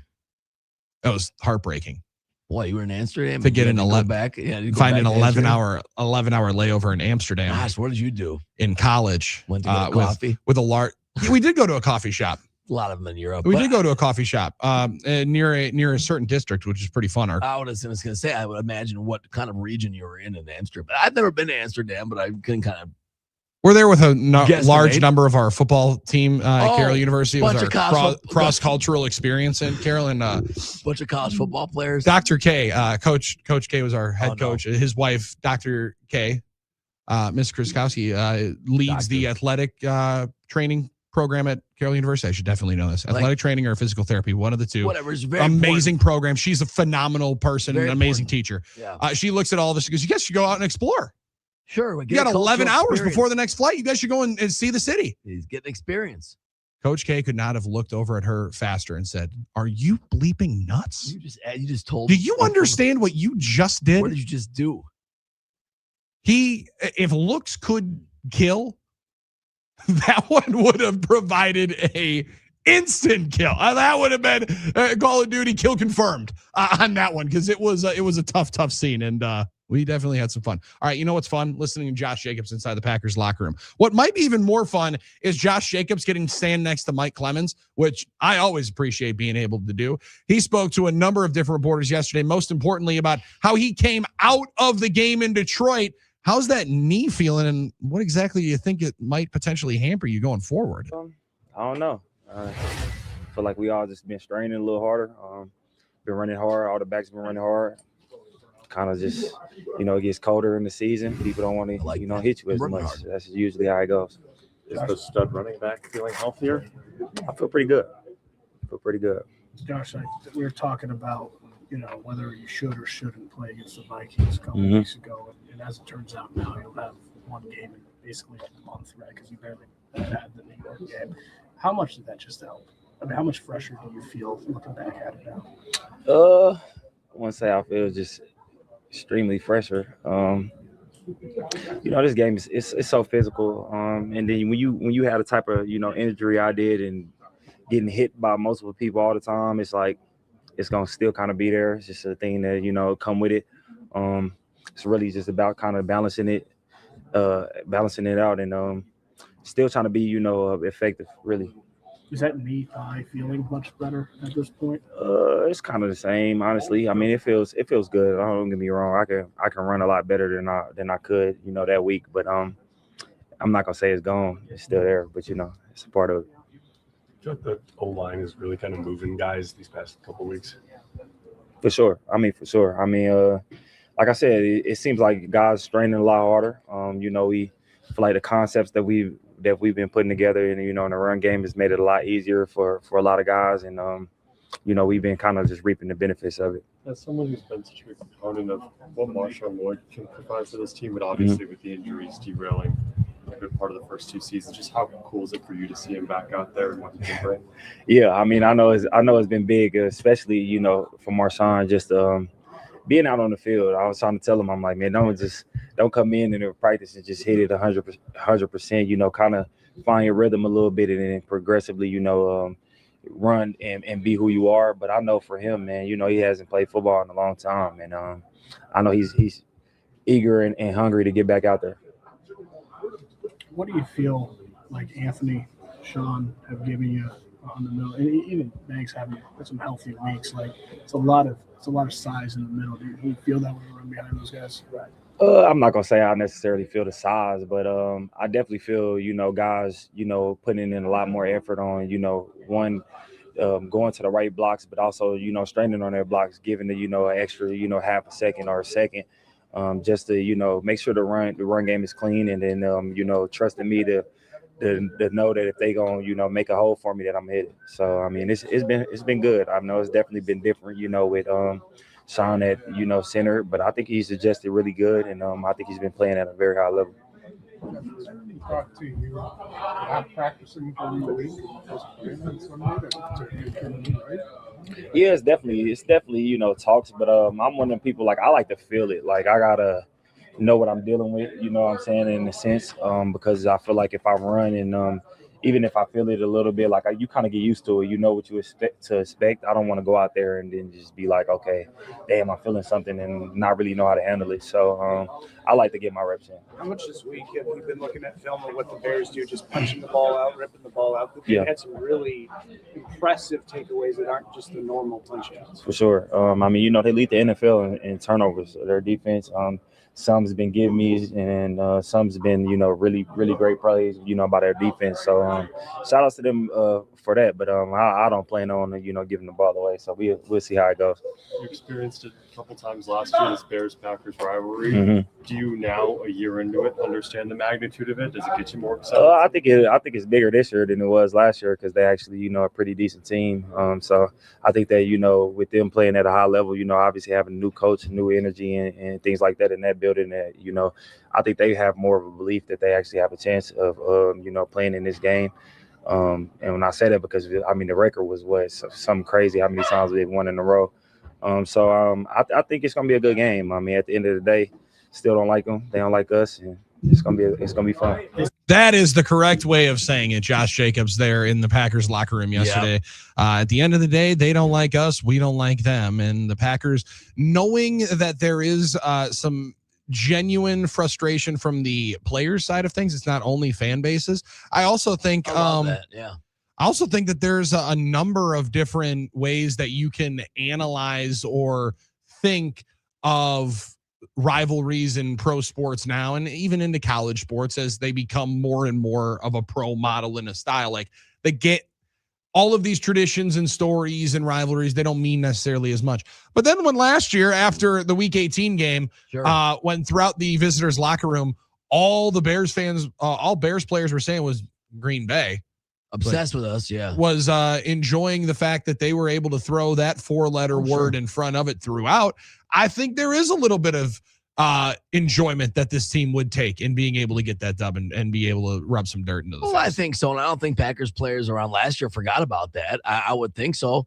Deep down, I don't think Matt LaFleur's forgotten or not heard the comments from Ben Johnson, or doesn't care. He says he doesn't. I think deep down he does. I think deep down Packer fans had a great, Packers had a great year, but the Packers know that what they heard from the Bears locker room last year trying to celebrate, make it their Super Bowl. It is what it is. I think it's great when there's a little bit of personal energy there because, as we know, Josh Jacobs plays with his whole heart, his whole body, mind, and soul. We love that about Josh Jacobs. He's really taken that mantle, Billy, to being a true leader in that locker room. And part of that is, kind of leading the emotional charge and having the pulse on the emotional and visceral part of your team and your fan base and your organization and your city. And that part of it is wanting to beat the Bears because they're a rival. And so I say thank you, Josh, because I need the Packers to go out there and do it for me.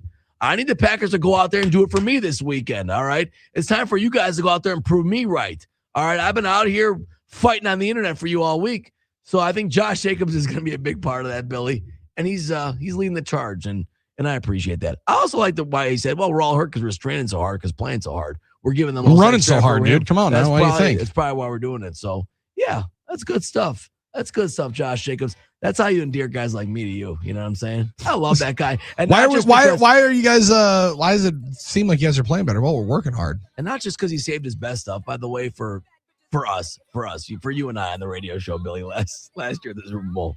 I'm always gonna love Josh Jacobs. That's true. Yeah, when he drops that dime for us, it's gonna be hard for us to be upset about it. No doubt about it. The thing is, though, we expected the level of play for him when he came as a free agent. I don't know about you, Billy. I never ever dreamed that he'd be as much of a leader, an emotional leader, and a guy that cared so much about wearing the G and being in green and gold and trying to do something special. You could really hear it in his heart every time he talks. When we were talking to him in person, you could really feel it coming through in his voice that it really matters to him to be part of that and to want to be part of something special and to be a leader. And in games like this is how you define that. So it's one of the best games to be able to be a part of. Somebody that has called more of them than anyone else. Wayne Larrivee joins the show coming up in about 20 minutes. Voice of the Green Bay Packers right here on The Game. We're back before then. That's Armen. I'm Billy. It's no BS on The Game.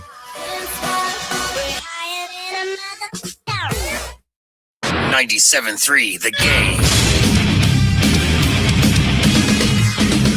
This is what's trending in Milwaukee now. It's the game of the week in the NFL. The Packers and Bears on Sunday. First place is on the line, and with as bunched up as the NFC is right now, it's not much of a stretch to say that this game could be a make or break for one or both teams, even as it concerns a mere playoff berth. Kickoff Sunday is at 3:25. Packers Game Day with me starts at 11 a.m. live from Lambeau. Week 14 in the NFL began last night in Detroit. The Lions clobbered the Cowboys 44-30. Closer to home at the Fieldhouse, the volleyball Badgers sweep Eastern Illinois in the first round of the NCAA tournament. Wisconsin advances to the second round tonight against North Carolina. They beat UTEP at the Fieldhouse in 4 sets. On the ice, the top-ranked Badgers women are at number 2 Ohio State tonight and tomorrow. The second-ranked men are at Notre Dame. And on the hardwood tonight, the Bucks host the 76ers. Giannis could miss up to a month with a calf strain. I'm Doug Russell on the Game Radio Network. Miss an hour of no BS? Honestly, Billy, I don't think you'd miss it. You can find all of the shows in podcast form. Just search No BS on the iHeartRadio app.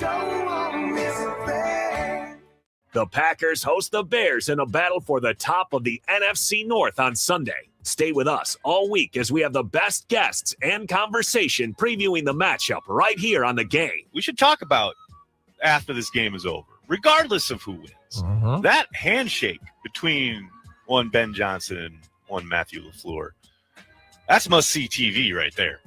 I mean, that's going to the levels of the old school LaFleur, Mike Zimmer. Yes. Post game, and I need Fox to have a dedicated camera, and the director cannot cut away. I need to see it because I want to see it. And I also, after watching, I told Armen about this earlier on during the off day yesterday. My nearly 3-year-old son said, I watch Bears Packers. I get ready for the game. So that was a good heartwarming moment. I'm doing things right. And last year it would have been a great moment for it because LaFleur's coming off a dapping up Carl Brooks down there in Chicago, celebrating, hooting and hollering, and all of a sudden he has to go and shake hands with Ben Johnson, who'd be frosty as all get out. Or conversely so, Johnson celebrating with Santos after the win. After the win in Lambeau. Everybody was tearing off the jacket of Brown, who had just won his first game as an interim coach on, I think, his 9th try. So, there's good reason to know that either coach is going to be, because I think the game's going to be decided at the end. I know it's a 6.5-point number at the Potawatomi Sportsbook, but I think it's going to be a tight game. Yeah. I think it ends on potentially the last play, Nags, like the 2 games did a year ago. And it really does set up for a good frosty moment. We are getting you ready for the matchup all week on the game. iHeartRadio goes one-on-one with Daryl Hall to ask how it's going since the opening of Daryl's House Restaurant and Live Music Club. Ask anybody. Owning a restaurant and or bar and or club is not the easiest thing in the world to do. I recommend that you don't bother trying. It's hard, man. I have a lot of people around here that I'm learning to trust, trying to trust. I have a tendency toward micromanagement because I like everything to be done my way. And at a certain point, you have to let that go because I just don't have the time. There's too many little things that happen and big things that happen. But all in all, having said that, I'm having a great time. It's a fantastic experience because anything intense is good for me. And here I am, working away. Keep listening to iHeartRadio for more Daryl Hall and all your favorite artists. Now, a year in rock spotlight, 1972. In May, the Rolling Stones spent the year recording in southern France and released the double album Exile on Main Street. It goes to #1 in both the US and the UK. California band the Doobie Brothers score a hit off their second album, Toulouse Street, with the single Listen to the Music.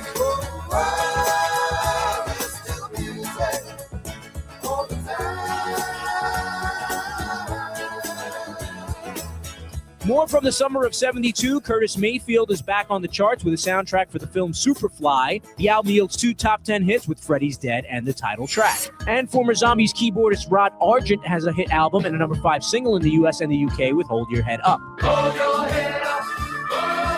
Hold your head up. Hold your head up.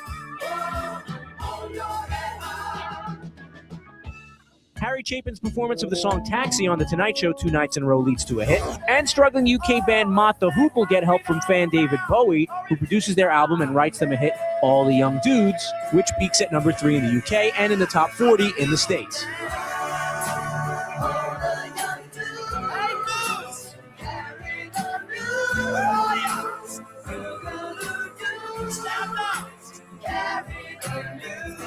Keep listening to iHeartRadio for more from 1972. Coming up. Yep. If one more label try to stop me, it's gonna be some dreadhead is in your lobby. You don't want no problem with me. You don't want no problem with me. Just another day at the pick up all the mail. They gon' channel riding through the street, they be like they go. You don't want No BS on the game. That's Armen. I'm Billy. Lot to get to before the Packers take on the Chicago Bears. 3:25 kickoff on Sunday at Lambeau Field. Wayne Larrabee has called more Packers-Bears games than anyone. He joins us in 15 minutes from right now. Micah Parsons has not played in a Bears-Packers game quite yet. Armen, you're going to have your finger on the dump button here. I was not able to preview all of this because we are being able to utilize all of this through the power of the internet. Ready. Yeah. Micah Parsons has not played in a Bears-Packers contest yet. However, the rivalry has already reached his doorstep. He doesn't feel like he's got much respect at all for the Chicago Bears and doesn't like them at all either. And seems like he's going to fit in quite nicely here with this one. I believe in having my, rivalries are for the people. It's for the fans. For me, it's just going out there and just dominating. I just don't like him just because, I just see the disrespect that comes with things, And that's what I say. I play for respect. You know how to earn someone's respect. It's beating a child. That's how you earn someone's respect, is by beating the hell out of them and beating the absolute heck out of them. Micah Parsons there yesterday, and luckily I think we were able to catch that one. I knew there was going to be a chance that was going to slip up. All right. Isn't it great to have a guy like that? Isn't it great to have him in your uniform, Billy? A guy that good, that powerful, that dominant, that mad? That mad going into his first first matchup against the team in the rivalry. I love that. Don't piss off Fonzie. We got Fonzie now. All right, you're in trouble. All right, you're in trouble if you come around Arnold's because now we got Fonzie, and it just gives you a superpower knowing you got that guy on your side and you got the big boy in the block, and now we all feel better about ourselves. I love that, Billy. He's just I have a feeling that one might juice you up a little bit. That's just for fans. But you know what? When I see the disrespect, I want to beat the out of them. The problem I have is just with the blatant disrespect. That's what I'm talking about. See, now I know they've been reading my Twitter mentions. I know they've been seeing what I know. Mike has been on Twitter. I'm just kidding. No, Micah listen, Parsons in his one career game against the Chicago Bears was victorious. However, was unable to come up with a sack. So, well, that doesn't always mean he wasn't, impactful in the game. We've talked about that many times this year. He's getting sack numbers now, which is great. Well, very true. He's probably going to set his career high in sacks this year, by the way, which is pretty impressive considering what he's already done this year. But you could, the pressures, the hurries, but more importantly, Billy, it's the way he disrupts everything else for everybody else up front. And I know you believe this and agree with me here. They got to wrap up and get Caleb to the ground when they get hands on him this week. That's the whole key. Caleb's really good at getting out. You're going to get hands on him. He's going to get out of the pocket, but you got to get him down on the ground. But what I was about to get to, Armen, is that it might not be a sack for Micah Parsons against the Chicago Bears, but he does have one thing in his NFL career against the Bears, his only NFL touchdown. Four-man rush. Fields stepping up. Sidearm sling. He's got a connection. There goes Montgomery, who lost the football, and the Cowboys have it. It's Parsons on top of it. Micah Parsons on the move, and Micah Parsons is in. Highlight courtesy of Adam Amin and Fox, a fumble, scoop, and score, and the only touchdown in the National Football League for Micah Parsons against that team that they'll take on coming up on Sunday. Adam Amin, a Valpo Crusader. Beacon. Valpo Beacon. So Valpo Beacon. Well, I'd love member of the Missouri Valley Conference. That's right. I'd love history to repeat itself, Billy. Wouldn't you? I would be a big fan of that one as well. I would take a tutty for number 1 this weekend against the Chicago Bears. I like Scott Nair, and he goes, I can already hear the locker room rally call. Let's go win this one for Armen. Let's go, baby. That's right. That's right. Just like Major League 3, back to the minors, when Gus Cantrell, a.k.a. the great actor Scott Bakula, asked his team, I'm not going to give you a rah-rah speech. I'm asking you simply to win this one for me. I think so. I think that they're going to stand there. The real leaders are going to step up in that locker room before the game, pads on, warm-up's done, right before we get back out. Let's do this one for Armen, who's been fighting the battle on the Twitter streets for us. This is one's for him. Let's prove him right. I think you're right. I like that. I think they're going to do it for me, right? I appreciate that. Well, let's be honest. You've had the Packers back quite significantly. Well, listen, I always got my team's back. You back the pack. You carry the G as much as anybody. Maybe it is time that they have one. They have your back. Maybe it is. Maybe it's time they do it for me. They have my back this time. Come on, let's go. That's what it's about. Now, win or lose, I'll have their back. Win or lose this weekend, I'll have their back. However, I'll be still fighting. I do not duck smoke. However, yeah, come on. Do this one for me. Let's go. Please help me out Prove this time. Me right. It's time for them. It's time for the great players that I've been defending and the coaches to go out there and do it for Armen, right? Let's go. 1, 2, 3. Win it for Sarian. Hold the rope. Could you imagine that breakdown? Having a huge picture of me in the locker room, a huge picture of me as I did. That'd be amazing. They put your picture up there like the Bob Uecker picture in the Brewers clubhouse. This is what we're doing it for right here. This guy. Oh, man. His large nose. 877-794-1973. Dilly Dan, are we getting Jaden Reed back this week? Well, I hope so. Reports indicate yes. Not positive. Not positive. Maybe. We hope so. I sure think so, especially when you started seeing the moves that were made in terms of Will Shepherd then being released again.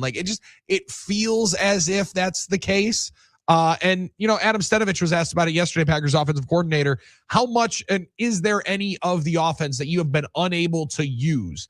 Any bit of the offense that you haven't been able to get at since Jaden Reed left after the week 2, what was that, first or second series, where he nearly catches a 40-yard touchdown, but it's negated by a holding penalty. Is there some of the playbook that you haven't been able to use? And Steno was quite honest. He's like, yeah. And it's actually a pretty decent amount. It's going to be very nice once we can get him back for us to be able to have that club in the bag, so to speak. He said yesterday at his availability, he doesn't know. He said, we'll see. Time will tell if I'm able to play. But he talked about what he was able to enjoy during the time sitting out, or what he was able to experience. Just to watch other guys, go out there and take advantage of the opportunity. And, yeah, man, this was really my first time. I never had surgery ever in my career, so that was my first time literally sitting out besides me being in college. And sitting out when I transferred. But other than that, yeah, I kind of enjoyed it, man. Those guys balled out, so I enjoy watching them. A different one, different sentiment than you usually hear. Could you tell based on that video after the anesthesia that was his first surgery? I could tell. Yeah, you might have been able to tell. Not a seasoned vet in the surgery in the operation room. That's for sure. He enjoyed seeing everyone else. He kind of enjoyed his break. Listen, that's okay. Come back ready to dominate. Come back fresh. Come back healthy, Jaden. We're gonna need the best Jaden Reeden coming up in the next 2 months. Well, and it's a hell of a weapon to be able to get back. The collarbone injury might have been, weirdly to say, the better thing for him because he was able to get that ankle figured out and be a full 100% when he returns. Could be a great weapon and an addition for the Green Bay Packers. An additive to this program is the voice of the Green Bay Packers, Wayne Larrivee. We add him into the conversation. Right after this, you got the game. Want to watch No BS? We'll do anything it takes. They're live on YouTube, Facebook, and X right now. We have a place for it. Just search 97.3 The Game.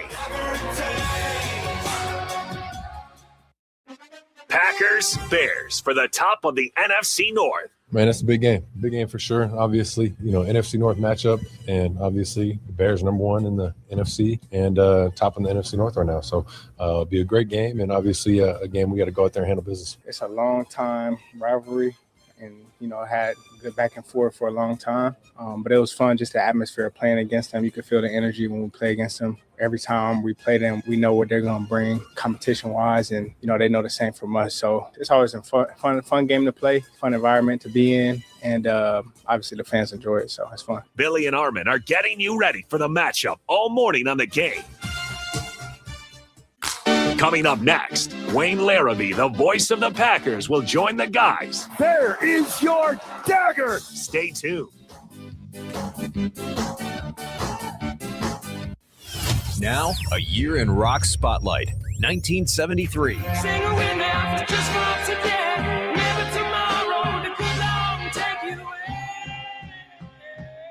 Boston band Aerosmith released their debut album. It fares poorly. It would be re-released in '76 and yield a top 10 hit, Dream On. Elvis Presley's live TV special, Aloha from Hawaii, is watched by more than 1 billion people worldwide and introduces the world to the rhinestone white jumpsuit. In February of '73, Alice Cooper has a #1 album with Billion Dollar Babies, along with 3 top 40 singles. Elton John also has a #1 album and his first #1 single with Crocodile Rock.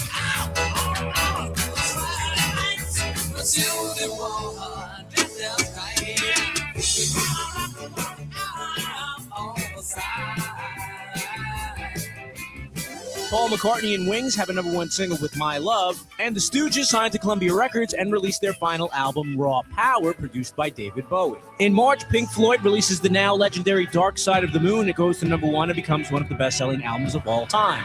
And everything under the sun is you.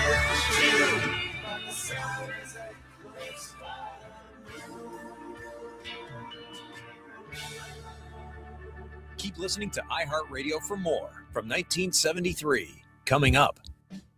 iHeartRadio goes one-on-one with Elton John to reflect on a day in the life of writing and producing the Goodbye Yellow Brick Road album in France. We all stayed at the Shadow in bedrooms, along with my producer, Gus Dudgeon, and Bernie, who wrote the lyrics. And I used to get up, and same time as Bernie, I went down to breakfast. Bernie would be typing.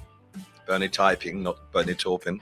And he would give me a lyric. And I would have my breakfast, and I would have a croissant and wander over to the electric piano. We had our instruments set up around the breakfast table. A guitar amp, a bass amp, and a drum kit, and the electric piano, and a mic. And I would sit down and write a song to those lyrics. Hence, then, could I wake the band up, because I'd be playing and singing. And they'd come down and having their breakfast, or even before they started, they would join in. And we would write the song straight away. After we'd finished, we'd go straight over to the other side. Maybe we write 2, but mostly 1. Start the day off with a song and go off to the other side of the courtyard to the studio and record the song and then write in the studio. Keep listening to iHeartRadio for more Elton John and all your favorite artists. Now, a year in rock spotlight, 1968. Born to be wild. In January of 1968, Steppenwolf released their debut album, including the single Born to Be Wild, which charts at number 2 in the U.S. Johnny Cash records 2 live shows at California's Folsom Prison, along with June Carter and Carl Perkins. Also in January, the Beatles are number 1 with Hello Goodbye. In London, they launched their own company, Applecore, with a store, a recording studio, and record label.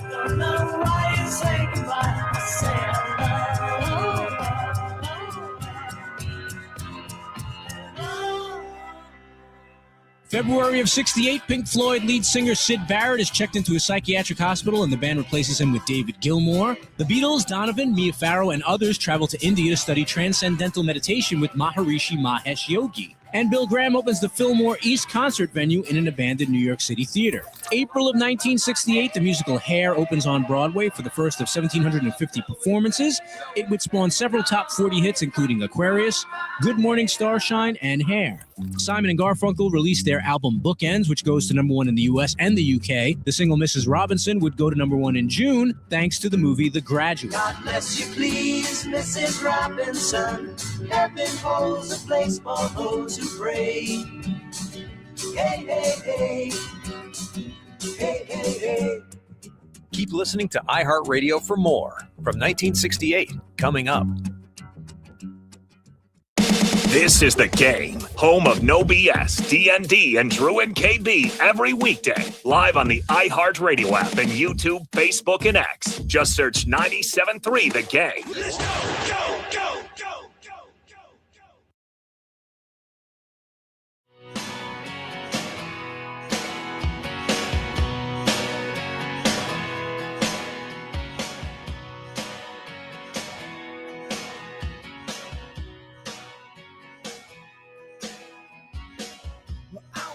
In a small town, and I live in a small town.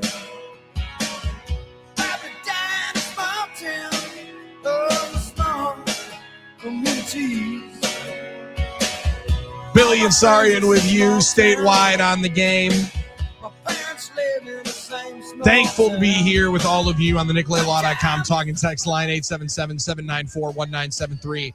And happy to wish our friend Rourke's buddy Jalen, his best friend, a happy dirty 30th birthday on Monday. But the best part, wanted us to let them know that he's getting surprise tickets to go watch the Bears lose on Sunday at Lambeau Field. Let's go. Wow. Getting to go to the game with his boys, driving up from Indianapolis, and he gets to be in the house where Wayne Larrabee is going to be calling yet again another edition of the greatest rivalry in professional sports, Bears and Packers. Wayne, it just... I watched Fox for all last week tell me why Michigan-Ohio State is the greatest rivalry in all of sports. As somebody that's watched a number of Yankees-Red Sox matchups, I imagine that would have a place in your heart for the best rivalry in all of sports. You've seen and called so many of these. Why is this one the best potentially in all of professional sports and definitely in the National Football League? Well, I think just the sheer longevity of the series, number one. That's historic. But number two, you've got two very close fan bases who are very similar to each other. They know football. They know the game. They know their team. They're harder on their team than anyone on the outside would ever be. Mm-hmm. This is both sides of the rivalry, guys. Sunday will be, I think, my 81st game in this series over the last 40 years. So, because one of those games was a playoff game, the NFC Championship game after 2010. So trust me, these fan bases are more similar than they are different. And maybe that's what adds to the intensity of the rivalry, because whereas in the locker room, rivalries progress, it becomes the Vikings when they're good, and then it becomes the Lions when you're trying to knock them off. But for the fans, it never wavers on both sides of the line. It's Bears, Packers, and that's where you begin. I think that's a great point, Wayne. And I think, when you have a rivalry that sustains, it's because of those things, not necessarily because both teams are playing well. So I think the mark of a great rivalry is when, both teams aren't necessarily playing so well, but the game always matters. You said that in your open in the 2023 game when the Packers played the Bears, that the rivalry always matters and always will. Now, when both teams are playing really well, like they are right now, it has an even more heightened significance and a heightened intensity. And we are getting that version of the rivalry right now. Both teams, two of the best, at least record-wise, in the NFC, and fighting for those important spots, top of the NFC North and playoff seeding. Yeah, Armin, it goes back to 2010. And I thought that was of all the years I've been involved as a play-by-play announcer and observer of this rivalry, 2010 was absolutely the best. You had, the Packers had to win the final game of the regular season over the Bears just to get into the playoffs. And 3 weeks later, they meet in the NFC Championship game. It doesn't get any better than that. I mean, you've got the history, and now when it means something, and this game this weekend means a lot, and these two games in the next 3 weeks will probably decide the division. So that's when it's at its best. And you mentioned it, Wayne, that as much as Wisconsinites and Illinoisans would like to say we're nothing like those SOBs on the other side of the curtain, Bears fans and Packers fans are one alike, right? They're a lot of times one and the same. And you mentioned it, how important the teams are to their fan bases and how intensely you can criticize and scrutinize your own team more than anybody else will watching around the country. You also know the fan bases so well, doing games for both sides, knowing how intense the rivalry can get. Do you feel like it's kind of at a different level now? I mean, you've seen, let's be honest, it's also about how human culture changes as time progresses. We were very, very okay expressing our displeasure and emotion with people a number of years ago. Online has given us a chance to voice a lot of that vitriol. Do you think it's hotter now than it's been with the fans, or do you think it's kind of leveled off in that standpoint, or could be getting better because the two young quarterbacks feel like this is the second or the third of a lot of meetings between Caleb and Jordan at that spot? Well, when I started in this rivalry in '85, what did you have? You had a little bit of sports talk radio. It was just starting to come on the air as a format. Not just a show on Saturday or Sunday afternoon, but this is where you got a lot of the vitriol on both sides. Callers into radio stations now. Those same callers have a much bigger platform, and they don't have to wait for some producer to pick up the phone and say, "Do you want to be on the air?" type of thing. They can now just go on the air visually. They can do it, with their own voice and image and likeness, or they can just go on and write a piece and post it on X or Facebook or whatever platform. So it's much more intense in that way, in that the message from the fans gets out a lot louder and a lot clearer to everyone. Yeah, when they say there's no bulletin board material, I would say that's hogwash, and I might be able to use a different one. Wayne, because like you just mentioned, you can't escape a lot of the conversation. Like the Micah Parsons hasn't even played in one of these games, and he's talking about how disrespectful Bears fans are. It's hilarious when you get some of your best players already voicing some displeasure into the rivalry and for the other side. Yeah, I really like. It's really fun to do that. And it's funny. The last, I don't know, it was the last real significant game in this rivalry.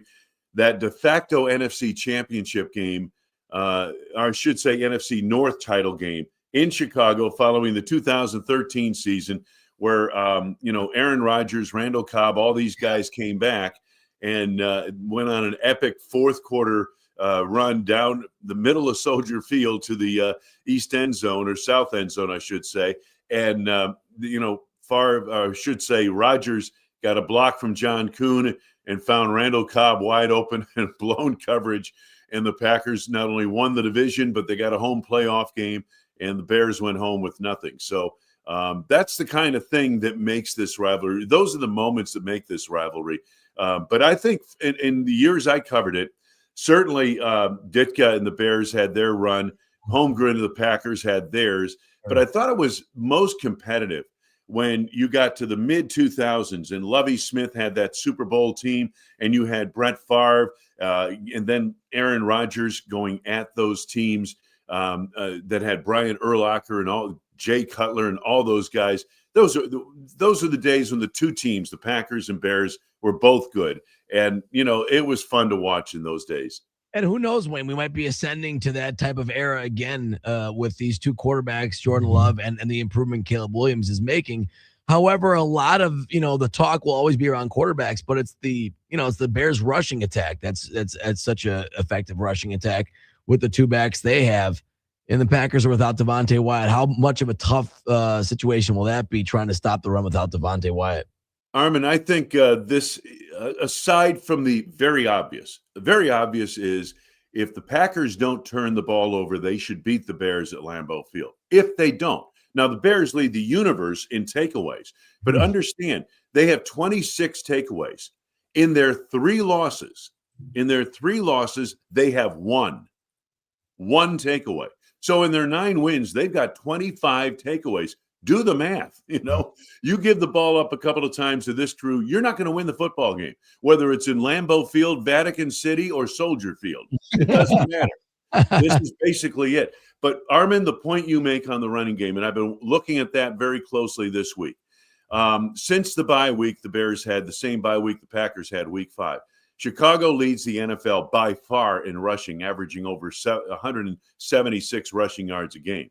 In the last 5 games, the Packers have given up 100 yards or more on the ground in 4 of those games. And in fact, they're giving up 125 yards rushing per game. That's with Devontae Wyatt, okay? So this is the real issue in this ball game, I think. On a cold day, you want to take the air out of the ball. You want to play physically, and that's the running game. And I think both sides will try to do that. Who has the better success at containing the running game will probably have a leg up in winning this game. Both sides of late have struggled to stop the run defensively. Well, and stopping it's going to be a difficult task without Devontae Wyatt. I know, Wayne, you and I talked about DY so much during training camp, and Billy, he was developing into exactly what we said he had to be. Yeah, he was potentially going to be a 10-sack guy and one of the more disruptive guys, Wayne, in the interior in all of pro football. I don't know how you you can't replace that. However, how much have you noticed from Brinson and Stackhouse? Brinson maybe more than Stackhouse, because Stackhouse has just played a little bit more consistently throughout the year. I think we just kind of have seen Warren Brinson a little bit in more pass rush situations, and without Carl Brooks. Feels like he's acclimated himself quite well. They're not going to be able to make up for that loss in totality, but how do you feel about some of those moving parts getting more opportunities to try and make up for that? Because it's a significant loss. We've been pretty impressed with Warren Brinson and the stints he's had in there. Larry's mentioned him a lot during our broadcast. I think it'll take combination. Him and Stackhouse is going to be asked to play a bigger role, whether he's ready or not. Mm-hmm. And I think he'll be ready and capable of playing that role.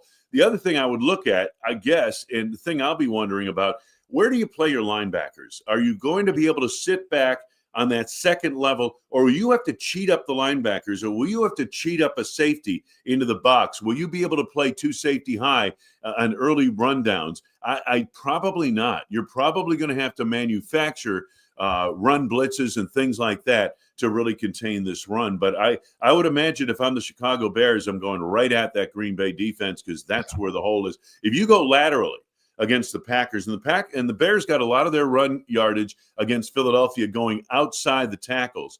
But if you do that with Green Bay, you play right into their hands, because the Packers have excellent speed throughout that defense, but especially on the second level and on the third level. And by the way, the Green Bay cornerbacks will hit against the run. That wasn't always the case years ago. No doubt. And they run, you saw it a bunch in that Philadelphia game. One of my favorite plays in football, the short side pitch, right? Where they're just going to run out of the backfield in a single back look, act like they're going to stretch it out wide, pitch, and run up the B gap. And that might be, Wayne, exactly what you're mentioning. If you can, they're going to have to try to have more success up the middle. That's why I kind of think Monangai might be the back the Bears go with more than even Swift, because that's a powerful SOB from Rutgers. I mean, us in the Big Ten watched him.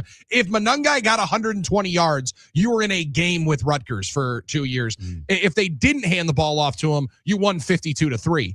He's phenomenal. And it just feels like the way they reworked that interior of the line with Dahlman and Dooney and Jackson later in the year, they might be able to be more in between the tackles. Because to your point, I think they're going to have to this week if they're going to be able to take advantage of that hole for the Packers. Yeah, exactly. And Monangai, you wonder about, he's what, a 7th round draft choice out of Rutgers.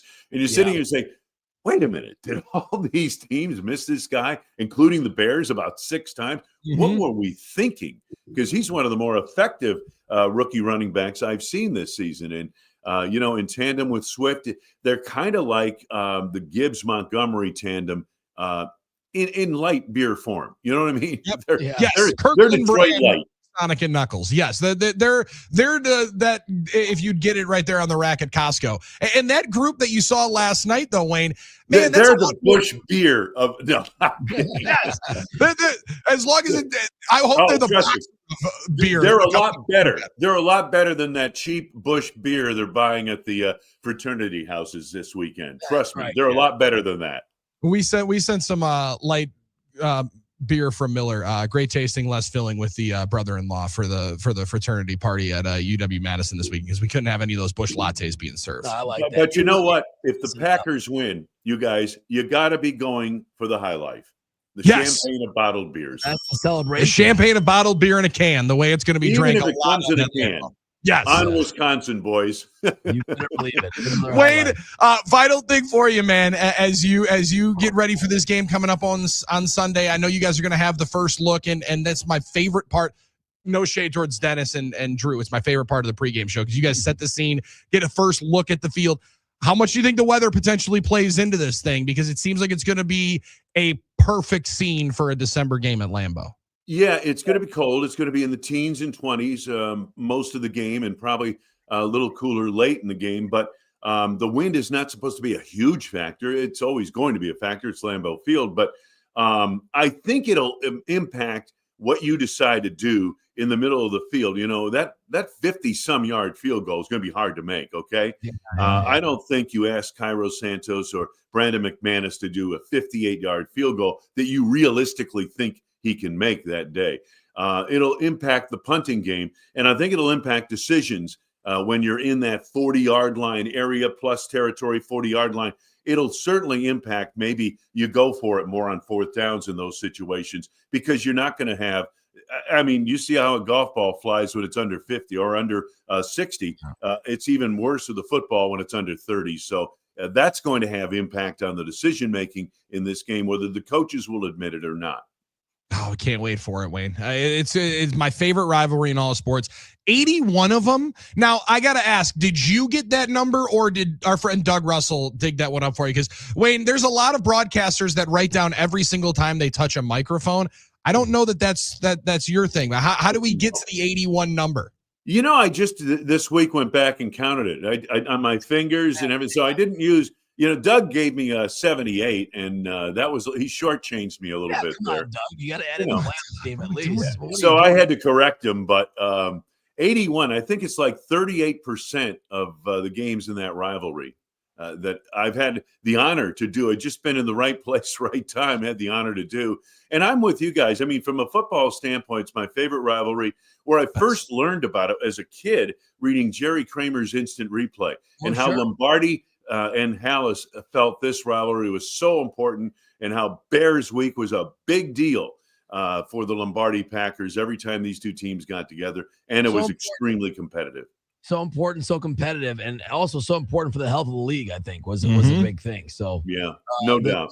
The next chapter in the long rivalry will be, just 48, 52, 54 hours away. Good math. There you go. My math correctly. I'll trust your math. Holy cow. Hands, fingers, knees, and toes to be able to count that one for our guy, Armen. Well, I'm not a math major. They didn't teach me that at Carroll University. I'm still wondering what I did major in. Whatever you did, you're a great success. I was going to say, if whatever you did major in, Emerson needs to highlight that. Yeah. That needs to be celebrated and put out in the flyer when they're advertising to get students in there. Wayne, appreciate it, brother. Can't wait to see you on Sunday. Have a great weekend, guys. Take care. See you, buddy. There he is, Wayne Larrivee, hanging out with us on the game and on No BS. One of the absolute joys of the job, one of the best parts of the week, getting to preview the game with Wayne Larrivee before he calls Packers and Bears. 81 times. Pretty special to think how many times, and he talked about the percentage. We're pretty lucky to be here. Pretty lucky to be here. This is pretty special. We're pretty lucky to be here. So that's pretty awesome when you think about it. And I think he's right, Billy. I think the run game, the run defense is going to be a big factor. And it's a scary thought. You on pass downs, right? You want to rush with 4. and protect with the rest and the backside. But it's a scary thought knowing that you could be vulnerable to the run game in those situations. The Packers have to be vigilant all the way through on every down for pass or run. It would be a good week to also get Quay Walker. It would be amazing. Fully ready in the fold. It would be a great one to be able to do that. But it's nice to be able to have Isaiah McDuffie playing as well as he is so far for the Packers on the interior of that defense. 877-794-1973. Your picks to click, your matchups to watch, all of it coming up on the NicoletLaw.com talk and text line as we continue. It's Bears week, folks. It is Bears week. Packers and Bears. 3:25 kickoff. Armen just said 54 hours away. Don't know if that's correct. If that math is wrong, the Department of Corrections, the NicoletLaw.com talk and text line, will have that on the other side. It's no BS on the game.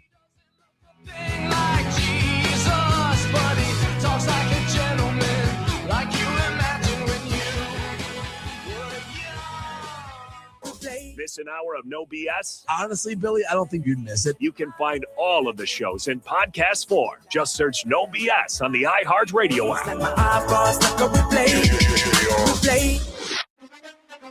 It's the most consequential matchup in the rivalry in over a decade. Obviously, Chicago's the number one team in the NFC right now, so this should be a great game. Packers-Bears, Sunday at 3:25. When you got hired, you said you had enjoyed beating Matt LaFleur twice a year. Why was it important for you to get across the Packer rivalry to the fan base? It's a big week. It's a big week. We know how important this rivalry is, so just wanted to address that. We're getting you ready for the matchup all week on the game. iHeartRadio. Here are the top Blondie songs that you've thumbed up. Number 3. One Way or Another.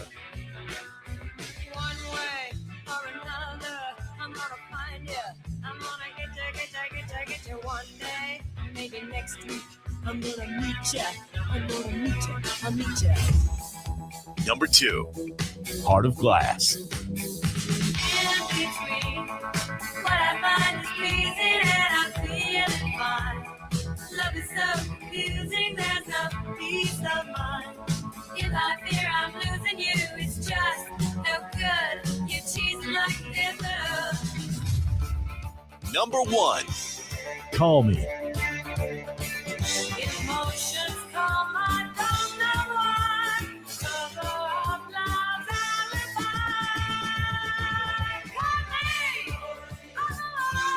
Call me, call me, every time. Hear more from Blondie and similar artists now. Search for Blondie on iHeartRadio. All your favorite music, all your favorite stations, all free. Now, a year in rock spotlight. 1975. In June of 75, the Bee Gees released the LP Main Course, featuring a more dance-oriented sound, and delivered 3 hit singles, including the number 1 Jive Talkin'. In July, Fleetwood Mac shake things up. They add Americans Lindsey Buckingham and Stevie Nicks to the lineup and have a number 1 album. And Wings released the album Venus and Mars, which goes to number 1. Their U.S. tour features Paul McCartney's first live appearance in the U.S. since 1966. Love is fine for all we know. For all we know, our love will grow. That's what the man said. So won't you listen to what the man said? He said. In August of 75, the Eagles' 4th album goes to number 1 and has 3 top 5 singles, including the number 1 title track, One of These Nights. And the boss, Bruce Springsteen, is featured on the cover of Time magazine, and Born to Run becomes his breakthrough album, reaching number 3 in the U.S. Come on with me, chance like us. Baby, we were born to run.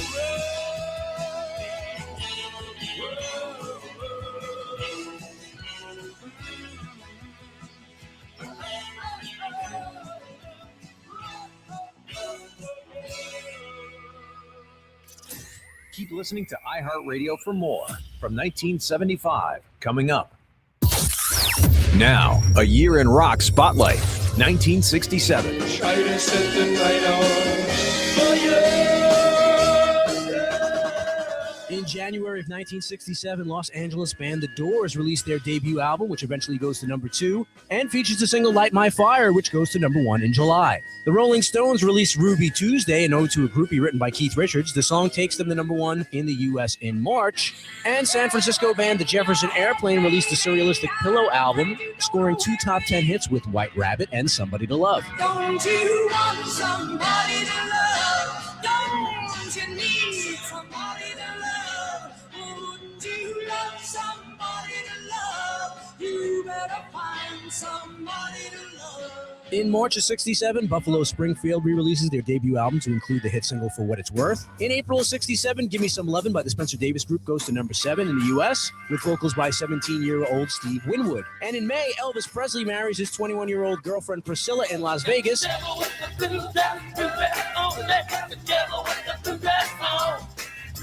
In May, Mitch Ryder hits number 4 with Devil with a Blue Dress, Good Golly Miss Molly. And the Jimi Hendrix Experience released their debut in the UK. In July, they toured the U.S. as the opening act for the Monkees in support of the U.S. album release.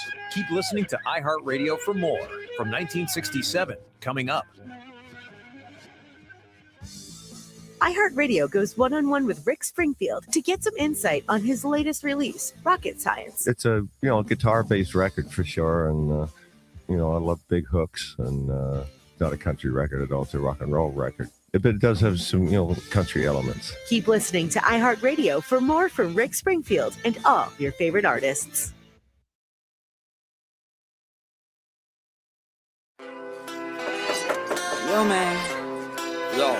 Open up, man. Yo, what you want, man? My girl just caught me. You made her catch you? I don't know how I let this happen. With who? The girl next door, I don't know what to do. It wasn't you. All right. No BS on the game. Billy and Sarian with you on 1070 The Game in Madison. Welcoming in our Cooley region listeners at 9. We bid adieu to the Fox Valley and hang out with all of you on the NicolaLaw.com talking text line and the YouTube comments. Hanging out with us on the X stream as well. Make sure to drop us a comment there. On X is where our friend Leon's everyone's important. Dang right, Leon. Everyone's important. Everyone is important to get. Even though I did counter our friend Charles in Arkdale's point on Thanksgiving. He made a lot of really, really good ones, and I can't wait for Charles to join us on Packers OT coming up on Sunday. That he's back being consistent. We missed him for the first 2 months, and he was back calling Packers OT consistently when he was ready. Charles in Arkdale representing Adams County, I believe. Adams County. That sounds right, yep. And, just coming up with 4 quick points and questions. We appreciate it. And we also appreciate if you let us know, hey, these are the 2 things. I got 2 things I really want to get to. Okay, sweet. We also love it when we're able to interact with you and go back. Hear it, hear another one. Talk, hear another one. That's fun. Those back and forth interactions we can even have on the NicolaLaw.com talking text line. Right.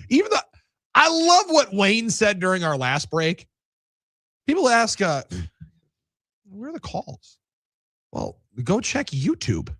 Everyone's got a podcast that a call is now a 20-minute YouTube. That's what it is. That's the reality of our business, how the sender-receiver model has changed, Billy. You used to have people calling in to some producers, Wayne would say, absolutely, trying to get on air. But now they're just, firing in texts, firing in tweets, YouTube comments, or just firing stuff into your mentions, thinking there's somebody special. And sometimes DMs. And DMs as well. Has your requests been hammered by Bears fans at all in there too? Or no, just. And I was going to open them up, but no one's sliding the DMs. See, that's the reality, Billy. They don't have the energy when it comes down to it, right? They don't have the eggs to roll up to me with a real name in my face to actually do it to my face. And maybe on this stream, I've invited them all to come into the stream. That you have, yes. You know what? No. They want to just, hit a little smoke bomb. With a little fake name, little fake bad joke. Put your name on something. Put your name on it. Like, how about Dan Orlovsky putting his name on something that Armen Sarian, I will say, I think put his name on this candidacy back week 6, maybe week 2. Dan Orlovsky saying that it is a massive weekend, not only for the Green Bay Packers in a win column variety, but how about their quarterback Jordan Love and what he could have in terms of hardware. Dak Prescott played himself out of the MVP last night. I think Jordan Love has the opportunity to very much so start to play himself into it. I think that there's a couple guys ahead of it. The difference in Jordan Love recently is he's putting the ball wherever he wants in coverage. And if he continues to do that against Chicago, I don't think this game's close. Yeah, he just. I don't think this game. Did you hear close, that? said Dano. Let's hear for Dan Orlovsky, the one guy, Billy, in my opinion, that's consistently had the correct energy on Jordan Love. Consistently hasn't been a prisoner of the moment, hasn't listened to the noise, hasn't listened to Damian Woody or all these guys. Chris Canty, I believe, is the one that you're asking. That just want to say, like, oh, he's a problem, Rex Ryan. You can't trust him. You know what? If you actually watch the film, if you know ball, like Dan Orlovsky does, in my opinion, I'm biased. He's been speaking the truth on Jordan Love. I did say I don't see any reason why Jordan Love, if he continues to play when well, Drake May's name first came into the MVP Yeah. conversation, Armen Sarian, not a full sportsgasm as you may have just witnessed on YouTube there, but said, listen, excuse me for asking a quick question. If we're gonna put Drake May in the MVP conversation, why is Jordan Love not a part of it? Right there. Why not? And I was like, well, one of them is their team's leading rusher at that point. No, it was like 5 weeks ago. And then they were winning a lot more games. They were winning a lot. They've continued to win. I think they're 10-2 right now. Like they're a phenomenal outfit. One of the best teams in all the ball.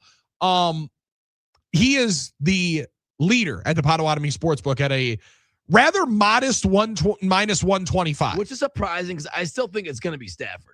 Personally. Well, I would also be putting my shekels on Stafford at plus 110. Plus money right now. But Jordan Love is number 3 right Don't there look at 15-1. Now it's a big followed by Josh Allen at 25-1. And Dak Prescott is, as Dan did mention there, kind of played himself out of the conversation. He'd be a long shot 40-1. There's a big chasm. This has been the most transient MVP kind of thing I remember, race that I remember, Real Billy. It's been changing a lot. But it also, again, and you and I talk about this on these betting markets because we enjoy them. And when you talk about things that get voted upon, like I'm in the midst of it with the Heisman Trophy. Great point. Certain individuals on this radio station look at Jeremiah Love as the best running back in college football, Notre Dame running back. Mm-hmm. A couple of weeks ago, he's 30-1 to win the Heisman Trophy. Everybody starts talking about it, betting him. A day and a half later, he's plus 325. Has he gotten any votes? Zero. No. Has the leader in the clubhouse, Fernando Mendoza, gotten any votes for the Heisman? None. They haven't been cast yet. Now, frankly, some may have because I believe their votes are due. I see what you mean. Sunday. Yeah, but votes aren't coming in, and it's not a running tally. They don't have. It's like a not lead. when my man. I'm gonna mispronounce his name. The Electric Factory on NBC during the elections, breaking down each Kornacki. Who we're going to start getting to see some Kornacki on Sunday Night Football when he starts breaking down your race to the playoffs, right? This isn't live ballot results. Right, that's a good point. Like, they're not coming in and we're tracking into different counties, and Adams County is now fully precincted in. It is Drake May. So all the live lines for other sports are when there's active games going on, aka there's scores already up on the board. And they just want results. They want action on all of them. So, like, I don't think any of it is decided. I would also be leaning towards Stafford, but I do think it's interesting if indeed you're looking at best team, best player on the best team, or quarterback of the best team. The Bears are the 1 seed right now. Which is what the award is. Which it kind of is, right? Like at the end of the day, it's kind of come down to best quarterback on best team. My apologies to Jackson Smith and Jigba, who's got like, I think he has the zillion yards, I think, he's actually. got the best odds of any non-quarterback at plus 10,000. But even him and Jonathan Taylor both knew they had no chance. No chance. And it, like last year, it goes down to Josh Allen because he's the most influential quarterback. Was his team the best team in football last year? Maybe not, but that's not how. If the Packers win out, probably are going to potentially sneak into the 1 seed. Like, I'm with Dan. It would definitely, he could play his way into it. He doesn't do it right away with 1 game, but this is kind of the start again, where last week more national attention comes after you drum the Lions, throw 4 TDs, make a legit statement on Thanksgiving in front of, I think, 47 million people. Yeah, especially, Billy, in a year where there is no obvious guy. If you are not inside of like the Inglewood area where SoFi Stadium is, or right in the Glendale, Arizona area where State Farm Stadium is, Those are like the only spots, the only really little nooks and crannies of the 325 window. 99% of the country is going to be watching Bears-Packers coming up on Sunday. Yep, everyone's getting it. And it is a narrative thing. It is kind of how it plays. It is kind of how this goes. I would love for him to be winning MVPs. I think this is a conversation that's continually come up a lot. I'm not that worried about it. I'm much more worried about the Packers covering the 6.5 and winning the game at the Potawatomi Sportsbook if I'm going to be doing anything in that investing variety. And I should have got that number when it was better anyway. You definitely should have, but 15-1, Armin, if you think they win this weekend, that's the best number you're going to get. That's a hell of a point, Billy. That's a hell of a point. And it's absolutely true. There's no reason why you shouldn't be. And, you can say what you want about it, MVP. There are so many quarterbacks and teams in the same kind of grouping and economy right now that it's so hard to differentiate who's good and who's bad. And I've said this before, Billy. It's becoming a trend now in the modern age of football, the last 5 years especially, maybe 10. It's hard to differentiate the true greats at the position when there are so many quarterbacks, I think, playing well. Quarterbacks don't throw as many picks anymore as they used to. They all throw for yards. Many can throw. Who are the ones really helping your team? That's why you see advanced metrics. And people hate this dirty word, analytics and data, that try and put a better metric on who's actually playing well at the position. And Jordan Love's consistently, EPA per play, all those things has been really good. He's been really good at high at those numbers all year. So I still think it'll be Stafford, but yeah, I don't see any reason why Jordan Love can't put himself in that conversation and get votes. Well, we're going to hear from Jordan Love coming up on the other side of a quick timeout. But before we do that, Armin, around the NFL, this coming from Tom Pelissero and Ian Rappaport over the last couple of minutes from right now. It looks like Brian Branch is feared to have suffered an Achilles injury on Thursday night's game. Oh, man. Potentially another big blow to the Detroit secondary. That's tough for him. That was well. I like how you pivoted there. I like how you pivoted. That's a tough deal. That's a tough deal. You don't want anybody to have an Achilles injury. That's one thing you don't want anybody to have an Achilles injury. You just look at how difficult their secondary, how depleted their secondary actually is now. Terrion Arnold, one of their early round draft picks, corner, shoulder surgery done for the year. Kirby Joseph, knee injury, hasn't played since week 6, has been trending towards getting back on the field, but has not been able to. And now Brian Branch feared to have suffered an Achilles injury. And that timeline of it could be one that potentially seeks into next year. That's a tough deal. And then an interesting one in the world of college sports. I don't know if you saw the Penn State rumor overnight. They're reportedly going after Matt Campbell now, Iowa State coach. Iowa State. Yeah. That would be a phenomenal pivot. Matt Campbell coaches ball. He's a great football coach. He is a great football coach. Done a great job with that program. In terms of how bad this search has gone for Penn State. Brutal. And how many swings and misses they seem to have gotten, that's a pretty good consolation prize. I was reading a little bit on it. Reportedly, allegedly, Matt Campbell gave up some of his own salary to supplement the Iowa State NIL package. How about that? I got a good feeling he's not going to have to do that at Penn State. No, I got a good feeling he's probably not going to want to do that anymore. I don't think he's going to want it. I think, you know what? I'll do this now, guys. I don't want you to think this is going to become a trend. All right. You're not getting a puppy every Christmas. All right. You're not going to be getting, I don't want you guys to think this is the standard. Isn't that the worry? You give her the necklace, the diamond watch or whatever, and that's what she thinks is the standard. Bad that I was looking for a puppy this Christmas. I've been dropping hints. Not a bad thing. I've been sending the dogs over. My wife's like, what you should do we is have a 2.5-year-old and a 7-month-year-old. You've got pets now. You really think we're going to add a puppy into this equation? That would be a smart idea. Why don't you wait till they're older, Billy, and they're starting to beg for it, and then you get it for them and hold it over their head. Well, you guys said you were going to take care of it. Now, if I get this one, I don't want to hear you ask for Treat some anything. accountability. I don't want want some accountability. And I don't want to hear you ask for anything for a long time. That type of thing, it's you not can like that. really play the leverage negotiation game better when they're older and starting to really want it and beg for it. Yeah, see, I'm losing all the negotiations right now because I'm like, hey, we're going upstairs. No, 5 minutes. How about this one also from Pelissero before we hit a quick timeout here from Jordan Love on the other side? Billy, take it. NFL and the Big 12 Conference are entering a new strategic partnership. What?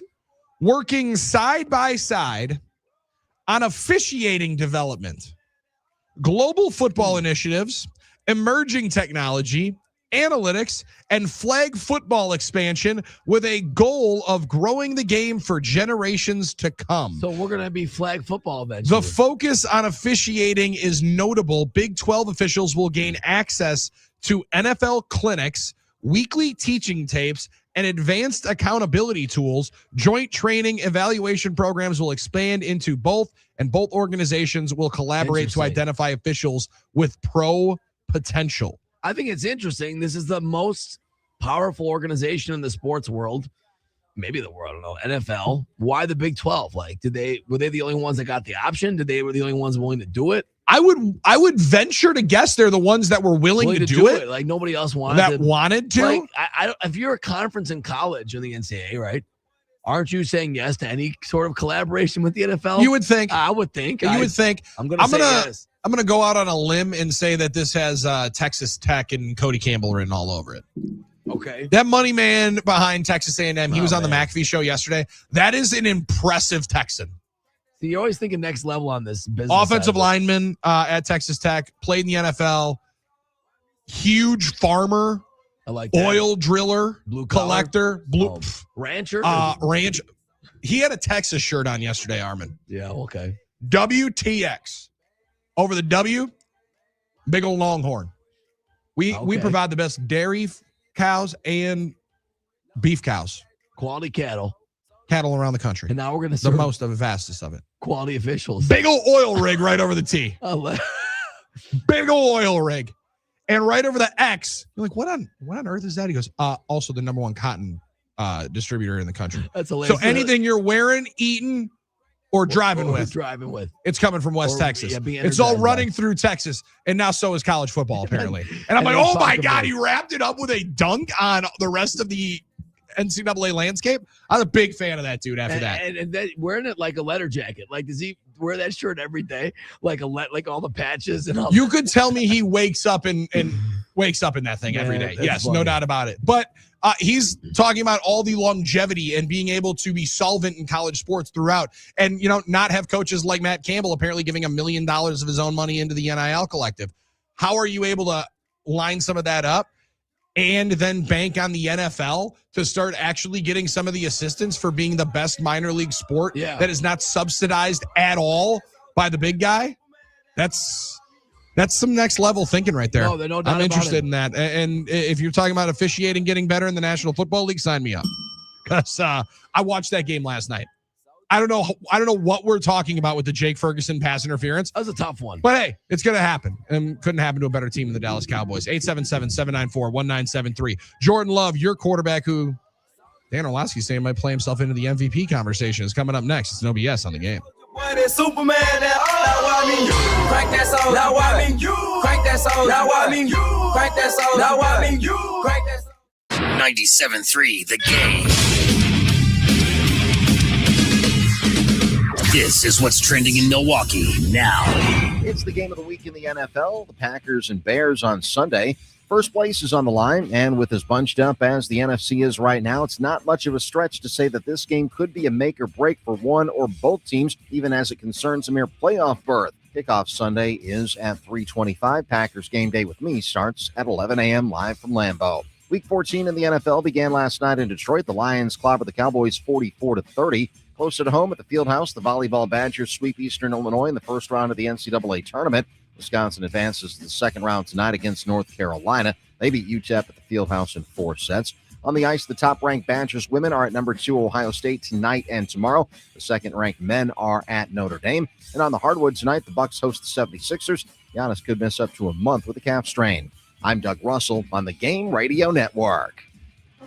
Packers, Bears for the top of the NFC North. Man, that's a big game. Big game for sure. Obviously, NFC North matchup, and obviously the Bears number 1 in the NFC and top in the NFC North right now. So it'll be a great game, and obviously a game we got to go out there and handle business. It's a long time rivalry, and had good back and forth for a long time. But it was fun, just the atmosphere of playing against them. You could feel the energy when we play against them. Every time we play them, we know what they're going to bring competition-wise, and, they know the same from us. So it's always a fun game to play, fun environment to be in, and obviously the fans enjoy it, so it's fun. Billy and Armen are getting you ready for the matchup all morning on the game.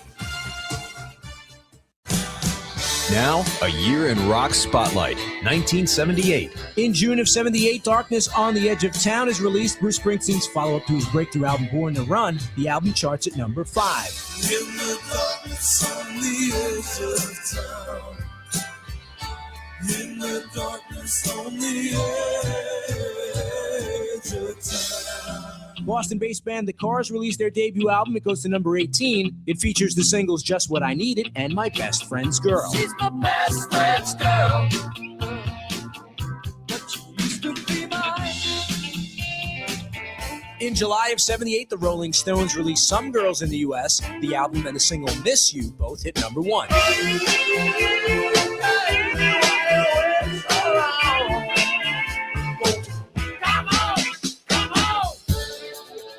In August of 78, Boston released their sophomore album, Don't Look Back. The album goes to number 1 in the U.S., selling 4 million copies in its first month.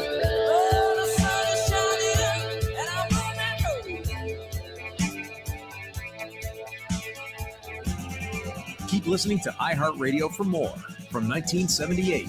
Coming up.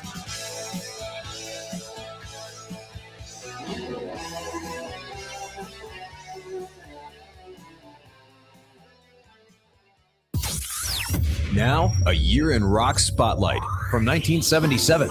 September of 77, American duo Steely Dan released their 6th album, Asia. It goes to number 3 in the States on the strength of 2 top 20 hits, Peg and Deacon Blues.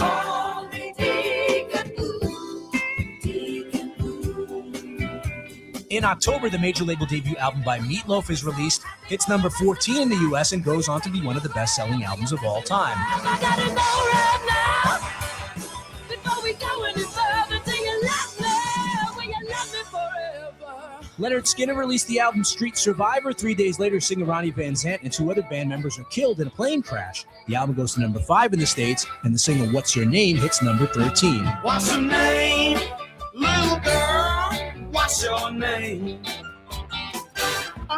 In November, Eric Clapton's Slow Hand is released. It goes to number 2, driven by 3 hit singles, Cocaine, Wonderful Tonight, and Lay Down Sally. Lay down, Sally, and rest you in my arms. Don't you think you want someone to talk to? Keep listening to iHeartRadio for more from 1977. Coming up.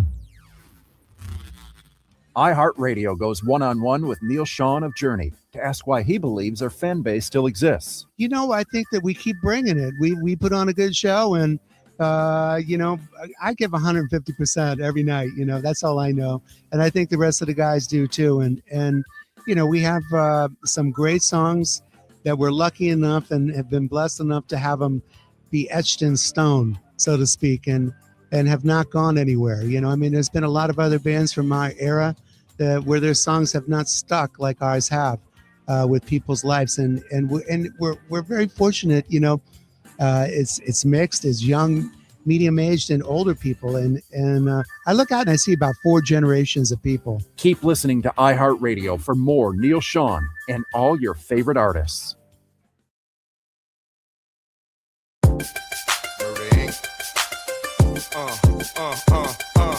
Every little thing that we do should be between me and you. The freaky things that we do is between me and you. 'Cause every little thing that we do. This one's going to really aggravate Armen Sarian from the Talking Text line. Janny and Appleton, one of our absolute favorites. I hate to say it, but there are going to be a lot of Bears fans at Lambeau on Sunday. I think it might be comparable to, dare I say, Cubs fans at AmFam? Oh, no. Well, it makes a lot of sense. I mean, there's a lot of first of all, there's always Bears fans there because it's a competitive enough team in the region. There's Bears fans all over here, and they can get to the games. It's a good-looking stadium to actually go to. And you know how it is. I mean, when you have a Super Bowl, when you have New Year's Eve, when you have your first, oh, never mind. When it's your biggest moment. Never forget your first time. You know, when it's your biggest moment, you're going to pay the money to go. We saw the phenomenon with the Honolulu Blue Lions fans recently. Now, admittedly, Bears fans usually show up, but they really feel they're actually good now, and they feel like good about themselves. So they come out of their little holes. They're like, you know, they're the little possums come out of their holes, and all of a sudden you see them all, the rodents out of their cage, that are like appearing everywhere now and saying, "Oh, look at us, we're good." Twitter accounts pop up. They would That's probably the way it consider it goes. more of like, butterflies, busting their way out of Sure, a maybe chrysalis and that's then how- opening it way up. But There's a good point. That's a good good. But I like that you went on the chrysalis. dregs of society instead of the Actually, beautiful rebirth of a fan base. I think that Actually- one's way better. Actually, Talk about the possums- rats and the possums that you can find Actually, in the sewers there in some of these small Union Station. Actually, some of these small mammals do help. I mean, a lot of possums eat a lot of bugs, and they eat a lot of dead animals, and they eat like ticks. And same with aardvarks. Okay. An animal I was compared to this week by Bears Twitter, an aardvark. They eat 50,000 bugs a day. So my point is, Billy, I don't hate them, but they do come out of the woodworks a little bit. And they start to climb in. Listen, Cubs. Bears fans will be there. I don't doubt it. Now, I just hope Packers fans aren't selling their tickets too much, but we know it's going to be cold. We know Packers fans might be doing that. The thing is, Billy, is it a green package or a gold? Do we know? It is a green package game. Oh, all right. So I don't want to hear about it then. For everybody going after the gold package. All right, I don't like wanna that, hear about yes. it. Now, you know me, I don't really want to go to divide. I don't want to. Yeah, you hate that, actually. I don't like the green versus gold package. I want us to all be one in the same together as one fan base. But let's be honest, sometimes you can't avoid the discussion. So I would like to see Packers fans being loud and proud for this one to support your boys. Please tell me you're going to be. I mean, I don't, they'll be out there. I don't Yeah, want anyone and they're selling going their to stand up for you as well. Yeah. I was trying to remember it. I thought Arthur was supposed to be an aardvark, but no, he's just maybe. But Was no, he not? Was no, I don't think so. He didn't look. Arthur, man, what a great show. Kevin That didn't theme look song? nearly like the aardvark that you're. Oh, I don't care. You're Yeah, getting some pulled guy up to. called- That is hilarious. Some guy's like, he looks like a baby aardvark. I'm like, that's pretty funny. I Oh, gotta that know. is rude and inconsiderate. I don't. It's Twitter. You And can't way take- too funny. I take zero of it seriously, but I do appreciate. What I do take seriously is the words that come from Jordan Love. He fired up his stance on the Packers and Bears rivalry. Not only that, as much as what it meant to him to be named the Walter Payton Man of the Year nominee for the Green Bay Packers yesterday at Lambeau Field. Get iPhones. Oh, that's not right.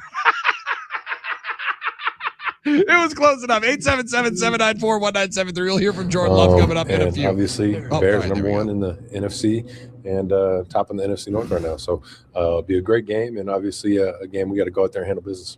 Jordan, you always hear, "Oh, it's just another game," but why this one is not, and you guys are embracing it? Why is that?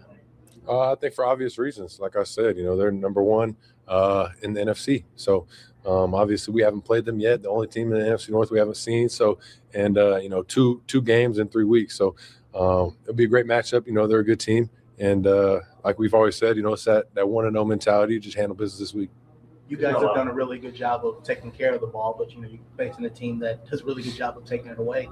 What have you seen from them, and what is the key to once again consistently taking care of the ball in this matchup? Yeah, it's something that we've harped on all season. Is we got to go out there and do a great job just protecting the ball. And that's everybody. That's me, the receivers, the running backs, anybody that's carrying the ball. And like you said, they're number one in the league at creating turnovers and getting interceptions. So I think it's just they do a good job. Their DBs are they're aware of the ball and they're making plays when it is in the air. So obviously a great group of DBs over there, but it just comes down to us, being smart with decisions and just taking care of it at all times. Is there anything you found different about this Bears defense than the one you faced in January?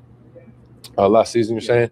Yeah, I think obviously new coordinator over there, new defense coordinator. So, kind of similar style, but, I think they are doing a good job. Their coverages look pretty good. And like we said before, they're doing a good job at hunting the ball right now and flying around. So they do a lot of stuff, and we'll have to just, prepare this week and see all the looks that we're going to get and go into it with a good game plan. Your touchdown to Christian last week, you had verticals on both sides. How do you know, and when do you know that you're going to go there? Is that before the snap? Is there something you see after the snap that that's the right way to target? It's just we call it a pick a side. You're just kind of going to your best matchup, who you want to go to, and like you said, you got mirrored routes on both sides, so you just kind of look out, see what you got. And I liked Christian winning down the field right there. Is there something about how he ran that route that you noticed during the play, or is that okay? I like this matchup before the snap. He's fast. How does that work? No, it's all really just like you said, pre-snap, kind of knowing who you got out there, knowing what matchup you got on the other side with DBs, things like that. But it's really one of those things where you just get back and you kind of peek when you get to the top of your drop, see if anybody's just one clean or anything like that. But I just kind of wanted to work Christian, obviously, with a guy with that much speed. You want to give him a chance on the field, and he did what he needed to do. You've been doing that a lot more the past couple of weeks. I think he's had 17 targets the last 2 games. Is that intentional on your part with how he's come back? With Christian? Make sure he's targets. Yeah, I think that's kind of just the way it's gone down. But, I think he's been, capitalizing on all those ops that he's had. He's done some really good job, made some big-time contested catches downfield, and I think he's improved on all that stuff. So I think when the guy's making plays, you just kind of keep feeding him. But I think it's just the way some of the plays are playing out too, and some of the opportunities we got with coverage matchups and things like that. But he's capitalizing on all those ops he's got. That is Jordan Love yesterday, and I appreciate that he's trying to say no. It's just he's open. He's right there. He's as close to he's ready. He's available. Yeah, but I also wouldn't be upset if you just said, yeah, he came off of an Achilles or he came off of an ACL injury. He's 6'3", runs like a thoroughbred, and I'm going to throw the ball up to him a few more times than not. I don't mean to be like, why has he gotten more targets lately? Well, he's active. Well, right, but I mean, I am going to try to get him the football since he's coming back because he's one of our most valuable weapons and potentially our best wide receiver. And he's making catches and making plays. Crazy that you would be getting him the football. One guy that might not be getting the football this weekend, DNP again, Rome Odunze for the Chicago Bears. Him and Tyreek Stevenson were both DNPs. We'll see how it goes today on the injury report update for Chicago, but for the Packers on defense, Quay Walker being a full participant, great news. We'll hear more Packers defensive conversation from Jeff Hafley and how they plan to attack Caleb Williams coming up into hour number 4. Straight ahead, no BS is back right after this on the game. Girls creepy when they see me, Navajo creep me in they teepee as I lay down laws like Island Coppet. Stop it if you think you're gonna make a profit. Don't see my ones, don't see my guns. Get it? Stay tuned. You do like to grab attention. No BS will be back in just a moment. Now, a year in rock spotlight. 1974. In April, Diamond Dogs is a #1 album in the UK for David Bowie. It goes to #5 in the US. Rebel, rebel, you torn your dress. Rebel, rebel, your face is a mess. Rebel, rebel, how could they know? Hot tramp, I love you so. In June of 1974, Chicago funk band Rufus, featuring lead singer Shaka Khan, score a #3 hit with Tell Me Something Good. UK supergroup Bad Company have a #1 album and a top 5 single, Can't Get Enough. Can't get enough, enough of your love.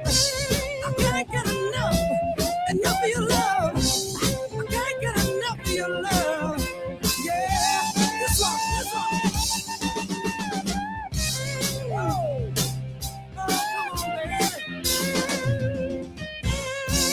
And Dutch hard rock band Golden Earring have a #13 hit with the single Radar Love.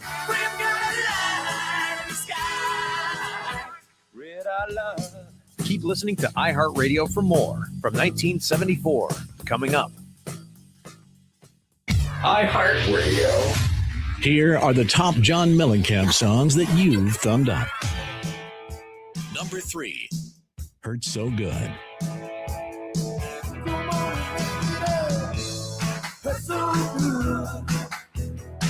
Come on, baby, make it hurt so good. Sometimes love don't feel like it should, baby. Hurt so good. Number 2. Small Town. No, I cannot forget from where it is that I come from. I cannot forget the people who love me. Yeah, I can be myself here in this small town. And people let me be just what I want to be. Number 1. Jack and Diane. Oh yeah, life goes on long after the thrill of living is gone. To walk on.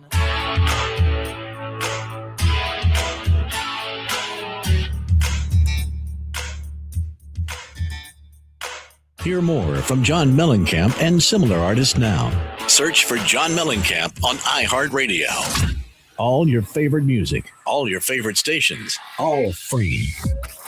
Now, a year in rock spotlight from 1976. Bob Dylan releases his album Desire. It goes to #1 in the States, thanks mainly to significant radio airplay for the single Hurricane. Couldn't help but make me feel ashamed to live in a land where justice is a game. Scottish sensations, the Bay City Rollers, finally score a hit in the U.S. with the #1 single Saturday Night. Saturday In February, former Steve Miller Band member Boz Scaggs has a #2 U.S. album with Silk Debris. Peter Frampton hits #1 with his double live album Frampton Comes Alive. It would become the best-selling album of 1976. I want you, show me the way every day. I want you, show me the way night and day. In March, Irish hard rockers Thin Lizzy's 6th album Jailbreak scores them a #12 hit single with The Boys Are Back in Town. The boys are back in town again. Been hanging down at the most. Keep listening to iHeartRadio for more from 1976. Coming up. iHeartRadio. Here are the top Fleetwood Mac songs that you've thumbed up. Number 3. Don't Stop. Don't stop thinking about tomorrow. Don't stop using me. It'll be better than before. Yesterday's gone. Yesterday's gone. Number 2. Dreams.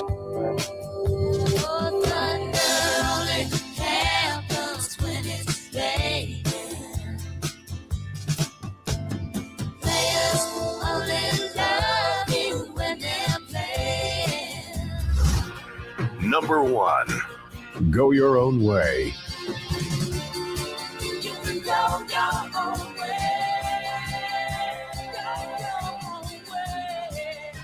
You can call it another day.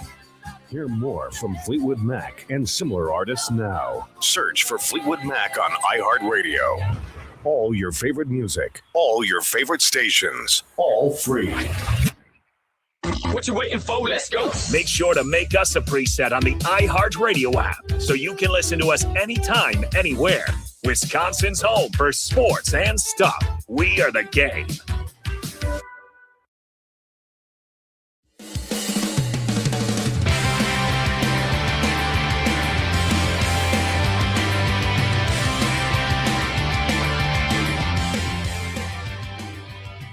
In the car, I just can't wait to pick you up on our very first date. Is it cool if I hold your hand? Is it wrong if I think it's lame to dance? Do you like my stupid hair? Would you guess that I didn't know what to wear? No BS on the game reaches hour number 4, and the 4s are up for Packers and Bears Sunday at Lambeau. Jordan Love thrown 34 TD passes to 2 interceptions. Caleb Williams, 15 TDs to 2 picks in their careers after week 11 on. Playing your best ball at the back end of the season, the most important thing. Now, for Williams, that's 1 year of evidence, Armen. I think you might want to see a little bit more cases in point to that. But even I think the Love story in that number is quite staggering, because you think, all right, well, I know 18 touchdowns to 1 pick was the run in his first year starting. Sure. Kind of reminds you that wasn't as bad at a lot of different times last year. Just the last 3 weeks, the offense really spiraled out of control and sputtered to get any real traction early in games, and did have a lot of, maybe some empty calories later into some of those games. I'm thinking of that Vikings one. Yeah, good but point. That is, it reminds you as to how it wasn't nearly as bad as it felt for even an 11-win outfit a year ago. No. Like, that's closing and playing your best ball is the most important thing. And at that position, maybe getting another one of your best weapons back, and hopefully Jaden Reed this week can add into those passing numbers. I think two of the biggest things about last year in terms of his first year starting, The two main differences were the health. He wasn't healthy all year last year. He got injured the first game and was battling through it, and therefore I think played as such. And the other thing was our expectations changed. There was a level of expectation after Jordan had that big run at the end of the year that he was just going to rock it into stardom and win MVPs every year. Well, that's not reality, of course. That's hope. That's faith. That's narratives. That's not reality. That's not going to always happen. So you hope for a consistent performance. He's giving it to you, and he's giving it to you again this year, in my opinion. He's got complete control, command of the offense. I think the other thing we have to remember, Billy, is the Packers this year and last year have also had an elite red zone back that have taken a lot of the counting numbers up, and that's totally fine. Your goal is to win the game, and your goal is to score however you have to. And when the Packers get into the red zone, especially goal-to-goal situations, Josh Jacobs takes a lot of the touchdowns and the oxygens and the usage there, which is totally fine. He's great at it. He's been fantastic. He scored a lot of touchdowns. I think it's reasonable to assume that if Josh Jacobs wasn't a Packer, now we are glad he is, that a lot of those might be throwing touchdowns, and then therefore the counting numbers might look totally different. You know, the stuff that a lot of the people eat, I mean, you could call it junk food, whatever it is, but these are the stats a lot of people eat up when they try, and understandably so, judge quarterbacks as counting stats. How many touchdowns does he have? It's important, but there's also context that's important in these situations too. We don't see Jordan Love necessarily. Now, I'm not accusing any of our old quarterbacks of doing this. Maybe they did, maybe they didn't. Audibling on, you know, goal-to-goal situations on the one to make sure it's a passing touchdown to get those passing touchdown numbers up.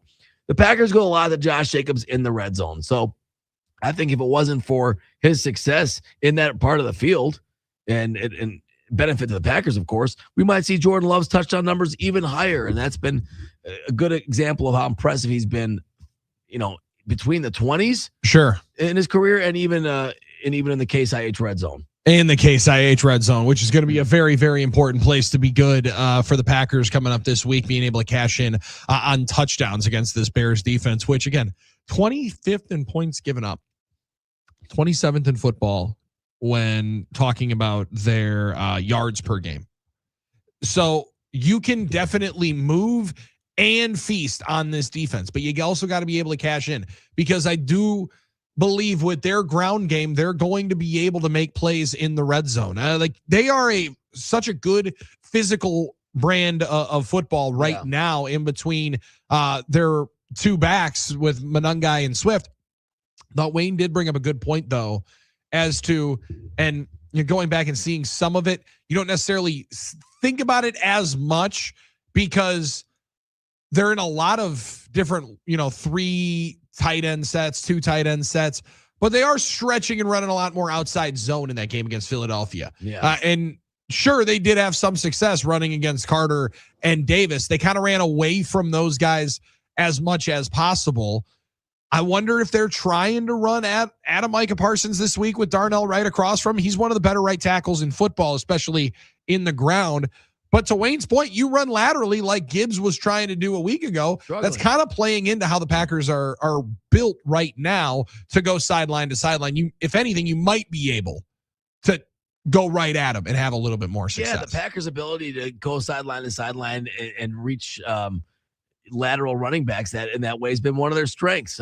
So I tend to agree, Billy, that they'll probably look to the A gap a lot more, like you mentioned earlier, because of that factor. Now they probably believe in what they can do as well, so they might try and test the tackles and test the off tackle runs as well, because they had a lot of success against the Eagles there. But you know, the Eagles have Jalen Carter. You know, the Packers don't have the rhinoceros right now in Devontae Wyatt that they would have because of the injury. Not saying Brooks can't play well and Colby wouldn't and Nazir and the other group of guys there, but it's just a different scenario. So if I'm the Bears, I'm probably looking toward the A gap, especially if the Packers are going to try and drop 7 in coverage at a lot of these downs. Now we'll see what happens. There's been a lot said about Micah Parsons and his ability to stop the run. I think those are usually people that are looking for something to nitpick about a great player's game. Sure. I mean, Micah Parsons is a great player, and if he's not the best ever against the run, he's so elite against the pass that it's okay. You can have strengths and weaknesses. I don't think he's a bad player against the run, Billy. I think you saw most of that the last couple weeks. Every now and then you can get the edge on him, but it's not necessarily something I think you can count on. So will they try and run at him? Maybe. I'm sure the Bears, after the last couple weeks, believe in what they can do. So they're going to probably walk into this saying, we're going to make you stop what we can do with the offensive line we got right now. But their center, their guards, they've been playing really well, as you know. That's a really good point, Armen. I am interested to see if there is that air of confidence. Some would say swagger. Some would say, you know, arrogance of like, well, you stop what we do. We're not going to adjust to what you do. You try to stop our game plan and roll with it there. Johnson does have a little bit of that kind of Dan Campbell, I think, in him.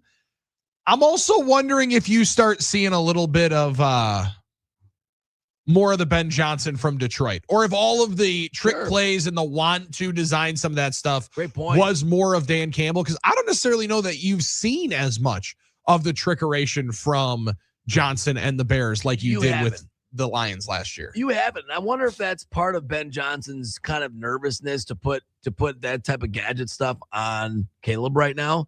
Because he said in not so many words, if you listen to his stuff at pressers between the lines, Caleb's done a great job managing the game. We know he's got weaknesses. We know we have to adjust some of the things he can't do, but I don't worry about the stats.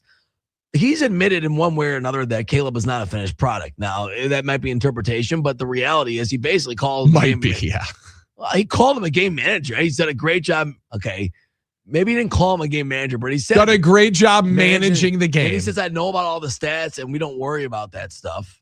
Well, you'd worry about it if the stats were good for your guy, the different level analytics. There's no question about it. He wants to make, I don't want to say training wheels, but I don't think he wants to put too much. No, of you that do want to stuff. say training wheels, but I appreciate that you didn't. Okay. So that might be part of the factor. Then again, maybe he's saving some of his best stuff. There's no way you can't tell me a guy like Ben Johnson, every offensive guru, coordinator, offensive coaches, Billy, they live and dream of coming up with gadgets and stuff like that. This is what they love to do. So I think he's trying to put the governor on his own stuff right now and making sure he doesn't, overwhelm Caleb or put the Bears in a position where we're going to run this gadget play. But I don't know if I trust him to do it yet, so I don't want to put us in a bad position. But maybe this is a week that he rolls out some of that stuff and he says, I'm going to give all my unscouted looks to the Packers. This is my Super Bowl. I've been rolling up and preparing for this game more than anything else to totally empty my bag and to see every wrinkle I can to put in there that's not been scouted yet by the Packers and by Jeff Hafley. I wonder if some of that is just simply both Monungai and Swift being on the field at the same time, like even just a couple of personnel packages, whether or not it's, a fake fumble Ruski pass from the running back, right? Like, I don't necessarily know that it's going to be a crazy trick play, but yeah, I do anticipate you see some kind of funkiness coming from Johnson and the Bears coming up this weekend. And for the Packers being able to slow down the Bears defense, I think this is an interesting piece. CJ Gardner-Johnson came over in week 9 for the Bears.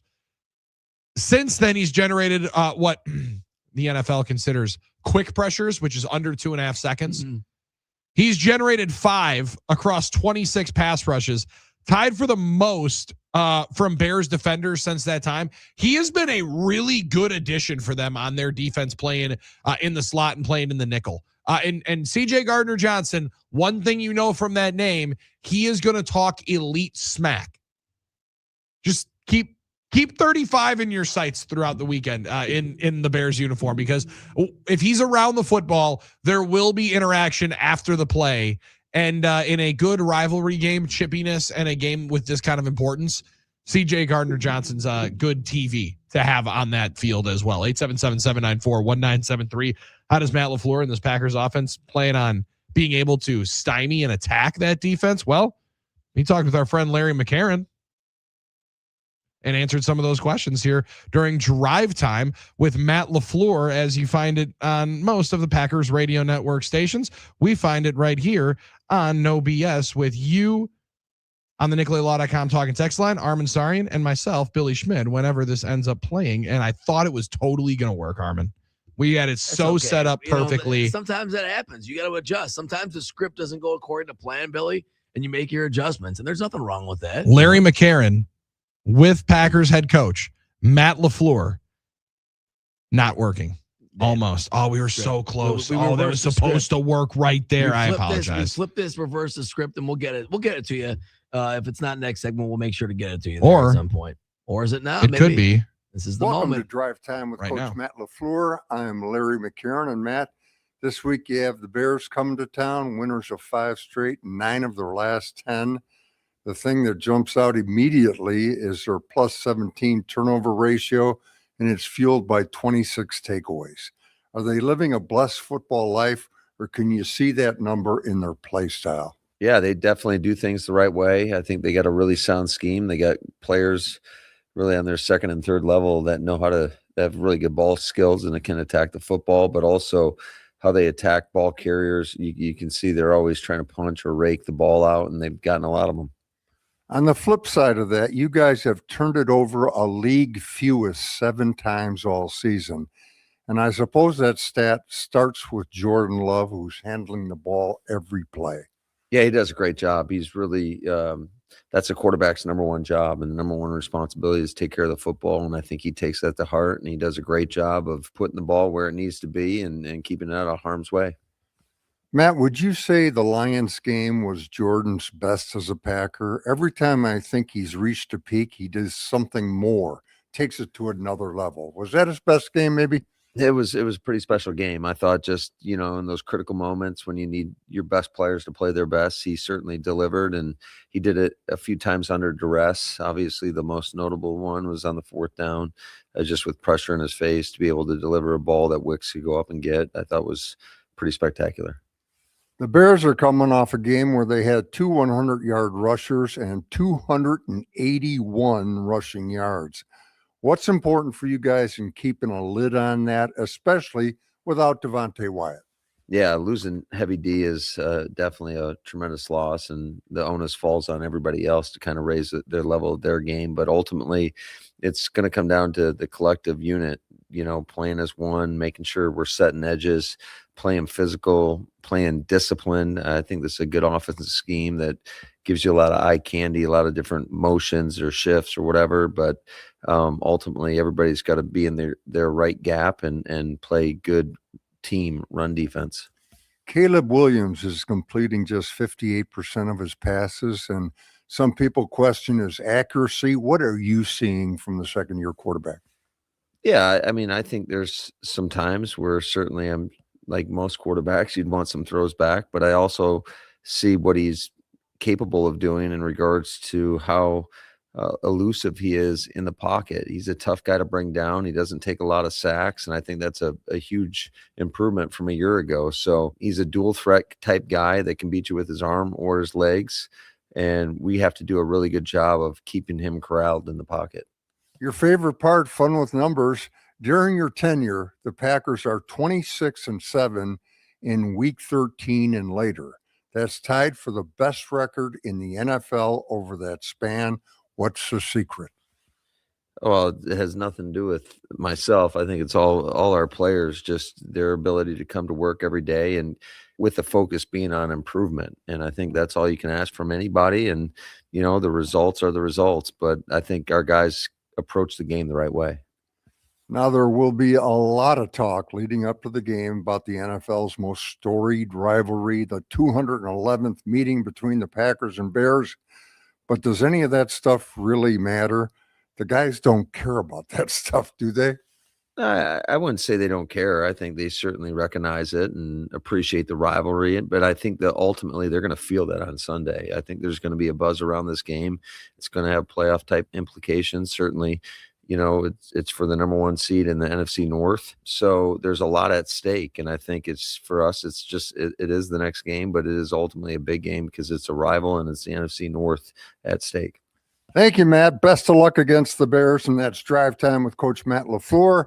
Thank you for listening. Great work, Larry McCarron. Thank you, Matt LaFleur, as well. And thank you for finally working. There is so much in there. The completion percentage from Caleb Williams, and but he can still do really, really important things and make all the throws. I liked hearing that. Great work by Matt being able to deflect. It's all about the players being able to come in with great impact, great focus later on into the year. But there is something to your team getting better at the end of the year and knowing your team better in week 13 and 14, especially when you're a play caller and knowing how you can put them in better positions to be successful. It's so imperative for the Packers. I thought that was so emphasized a week ago. As much as Jordan throwing and being as accurate as he was a week ago is why the pass game was able to kind of take off against the Lions, but you're also able to get up in a game and have a lead. Man, do both sides of the football play so different on this group for this team when they have a lead and an advantage. Not only the way that they call the plays, but also the way they're calling defense, Armin. It just appears so different. It's so true. And the mentality is different. I mean, when you know you have the lead, you know, okay, we're going to unleash the dogs. I mean, Micah and those guys, they think about that. So, yeah, that's so true, Billy. I mean, that's incredible to think about, but it's so true. But, yeah, Matt did a great job, Coach. Fun with numbers, his favorite one. I like the way Fun with numbers. But that is definitely Coach's favorite. But you know what, Billy? I really think, yes, getting a lead – we've talked about it recently a lot. I think it's so important in this one. You get a lead early, you can really play in a different way. And boy, you know, we both, I think, believe this game will come down to one possession. I think there's a good reason to think that. But when Dan Orlovsky had me thinking about that if Jordan puts the ball where he wants, that we could blow him out. Now that was one I like to think about. Now that's tantalizing. Wouldn't that That's be great? the one that you like a little bit more? To just take belt. I mean, that would be great, you know? It would be nice to just BTA this game and have that kind of feeling. You can't walk in and expect it, but that would be pretty nice. I mean, your boy Dan Orlovsky did say it. Oh, you don't have me queued up in there. What did he say, Billy? Night, I think Jordan Love has the opportunity to very much so start to play himself into it. I think that there's a couple guys ahead of it. The difference in Jordan Love recently is he's putting the ball wherever he wants in coverage. And if he continues to do that against Chicago, I don't think this game's close. Yeah. You know what's funny, Billy, about that is I think we all believe that that's a possibility deep down too, because we know Dan Orlovsky knows ball, and I like hearing him say that because that means he basically believes in Jordan's ability to dominate this game, and that's one thing I don't think we know about Caleb yet because he's not been able to consistently put the ball from the pocket into the receiver's hands where he wants to. So that might be one thing going in the Packers' way. That's why I don't really know if Ben Johnson fully believes that that's their best path to victory. I think he's going to put their ball in the hands of their great running backs, let their interior offensive line try and win. And I also wonder, Billy, how much the businesses of Chicago, after that hot dog promotion, really believe, and the fans of Chicago believe they're going to keep this up. Because I like that, yeah. Apparently, the Chicago Bears food promotions are spreading because now, after Wiener Circle got the little attention from Dork Ben Johnson taking his shirt off, now everybody else is jealous, I guess. Buena beef, I don't really know. There's a lot of Italian beef in Chicago. Let me tell you something. You got dry beef. If you got to dip it, and that's part of the sandwich, you got to dip it, you got dry beef. All right, let me tell you something like that. All right. They're launching a good, better, best promotion for this weekend. Good. They're giving free cheese fries for a Bears win. That's how much they believe in it. Free cheese fries. Fries. Free Italian sausage if the Bears win by 7+ points. All right. So wow. They cover the alt spread. You get a free Italian sausage. Alt spread. And hold on. Best free Italian beef if the Bears win by 14+. You got free beef sandwich? Now, I don't know 14+. Like, if that's 14.5, is there a push? What if they win by 14? Do you get the like 50+ at the Potawatomi Sportsbook, like 50 yards plus. That's 50 yards cashes. So I hope they know that because if the Bears win by 14, everyone's going to expect that. I hope they don't think it's 14.5. So there you go. So you can get all your. I didn't know Italian beef was higher on the hierarchy of Italian sausage, but I guess it makes total sense. Well, I was thinking it was going to be a combo sandwich, right? Where you get a little Italian beef and a little Italian sausage, because sometimes you put a combo sandwich and things serious. Dude. I'm going to sit here and say something. I'm going to be real honest with you right now. I'm surprised. I'm real honest. Anxiously awaiting it. I've talked a lot of smack about Bears fans and Chicago and all those things this week. I've talked a lot of smack. I've thrown a lot of shade. I'm going to be 100% honest and tell you I love a good Italian beef sandwich. I'm not going to lie. 100%. That was a late night snack at our wedding, Billy. Really? The Italian beef sandwich? Yeah, Laura decided. Well, I was going to say that the funny thing is, as much as you're doing a great job of throwing shade and hating and dunking on Bears, your entire wife's family. So I do appreciate that. Oh, yeah. But that's why I like being able to rub it in their face when we win. Well, and that's the deal. When you say "do it to my face," no pause. Armin has to face the music every single time that he talks smack. I have to. With all of your brother-in-laws. Yeah, my father-in-law who called you right. Green Bay for the first 6 months you guys dated. That was my nickname, Green Bay. What's up, Green Bay? Green Bay's here, but so I love it. So I have to face the music, win or lose. Thankfully, we've been winning all these games. But you are right. A good Italian beef sandwich is a hard one to beat. It's good. And it makes up for their fake pizza, which is actually lasagna. But it's basically dough. Now, yes. I'm going to say this. You can get a Portillo's right here in Wisconsin. So support your local Portillo's. We've got one in Greenfield, I know. There might be some across the state. I'm not really sure. I haven't checked yet this morning? One on the by the East Town Mall. There you go, right in there. Madison. East Yes. Town Mall's got one. Definitely gotten a cake shake after a Buffalo Wild Wings football feast there. I'm interested in like the trash talk. That chocolate cake shake's serious. But I'm also interested in being honest, and that is one serious shake, man. My God. When you have that with the cheese fries with the Italian beef, you can tell it's the fourth hour again. We went to a wrestling event down in Chicago. One of my friends had never gone to Portillo's, so it's good. we convinced him to have the large, the 32-ounce cake shake. That's a big old boy, right? My man had a full cake in his stomach for the entire day, I think and that's like he was 3,000 nursing it's like it 3,000 calories at least. And then about an hour and a half later, he goes, "Damn, I wish I had more shake." 877-794-1973. It hits your synapses in the way that you're like, I want some more. Like when you have 10 Oreos and you want that 11th. Yes, you know? but I gotta finish the row. Sure. 877-794-1973. We're gonna finish strong with you on the NickLayLaw.com talk and text line. It's no BS on the game.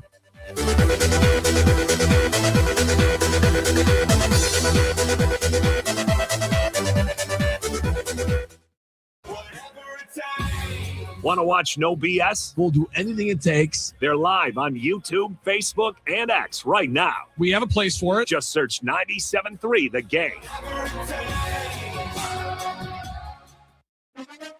The Packers host the Bears in a battle for the top of the NFC North on Sunday. I mean, there's a lot that's to be said about, the Bears and how they're doing right now. And, they've put together a hell of a season. But, at the end of the day, I feel like, we all understand if we, go out there, put our best foot forward and play our best ball, that we don't feel like there's a team in the league that can hang with us. So, it's definitely going to be a big game. There's a little extra hype behind that in that sense. But as a team, we all understand the type of game that's going to be. Stay with us all week as we have the best guests and conversation previewing the matchup right here on The Game.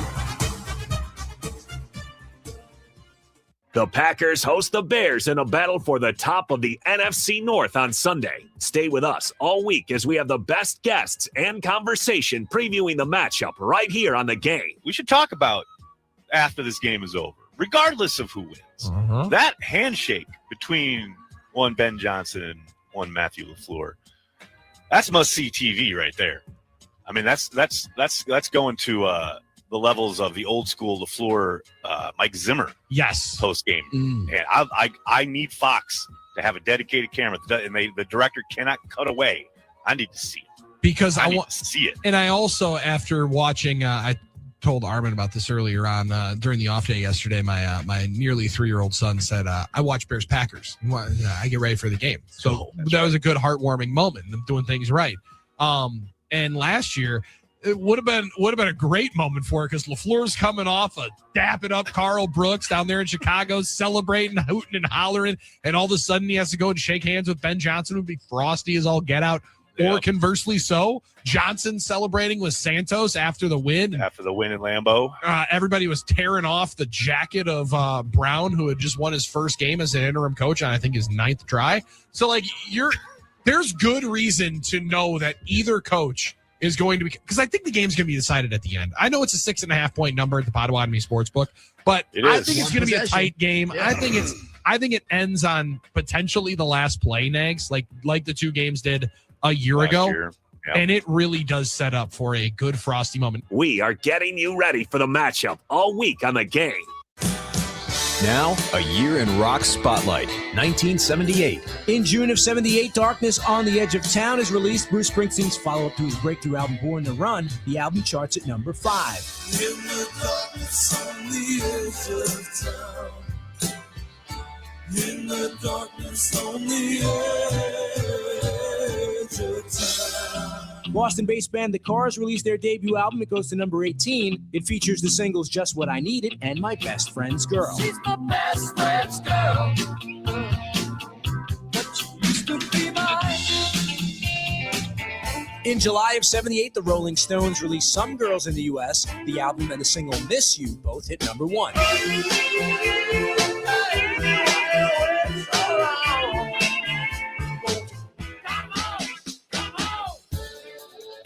In August of 78, Boston released their sophomore album, Don't Look Back. The album goes to number 1 in the U.S., selling 4 million copies in its first month.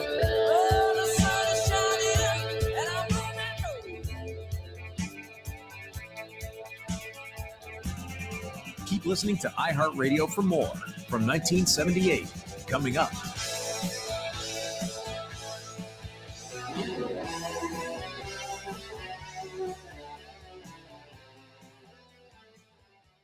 iHeartRadio. Here are the top Hall & Oates songs that you've thumbed up.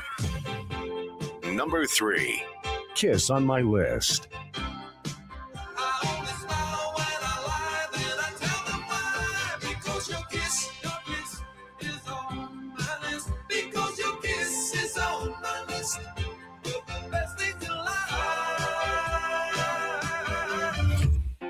Number 2, You Make My Dreams.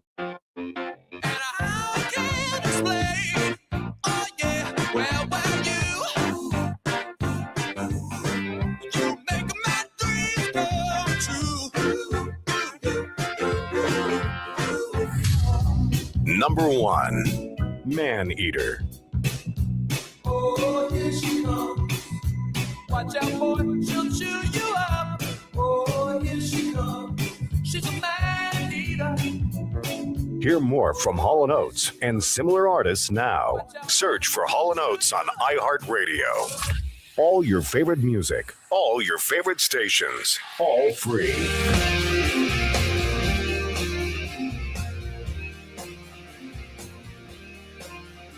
Well, I wonder what it's like to be the rainmaker. I wonder what it's like to know that I'm. Do you agree with Micah Parsons?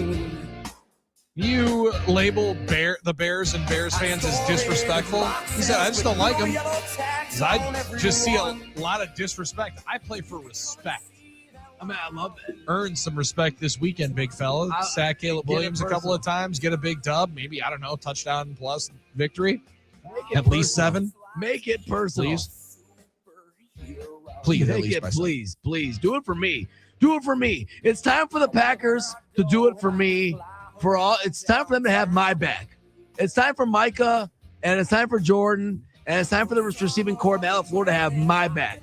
All right, I've been out here in the front lines defending them, battling with hundreds of Bears fans all week that are going, I've been going after it. I've been in the mud. Time for the Packers to have my back. It's supposed to be my turn. Come get it for me. And guess what? Micah Parsons also agrees with me. He says they're disrespectful. Then I know I'm right. Yeah, that's fair. Then you know you are in the right. I love that. I love that he notices it. I'm glad. I hope it fires him up. I hope he thinks about it every snap when he's lining up and trying to get that quarterback and bring him down when you got him, because Caleb gets out of those things, man. You got to get him and bring him down on the ground. Don't think you got him down. Yes. Yeah, so that's a big one. You don't want to take the 15-yard penalty. That's However, the other thing. That's the other problem. That knee's got to touch the turf. You got to play that type of game. Billy, I've been thinking about that with a game with emotions and things. Mhm. No stupid mistakes, no stupid PIs, or personal Well, I told you fouls. CJ is going to get himself in there. Please. CJ Gardner-Johnson is going to mix it up at one particular point, Let him and do there's it. going to be a danger of a penalty there. If they smack you in the face, let them do it. Just don't smack them back. If they do anything, take a personal foul. Do those things. Don't be that team. Don't be the team that hurts your team because of a dumb, emotional, mental error. Let them be that team, because they're going to be fired up and emotional about this game. Let them be the ones, because the play like that could definitely spin it around, Billy. A big personal foul, a big unsportsmanlike.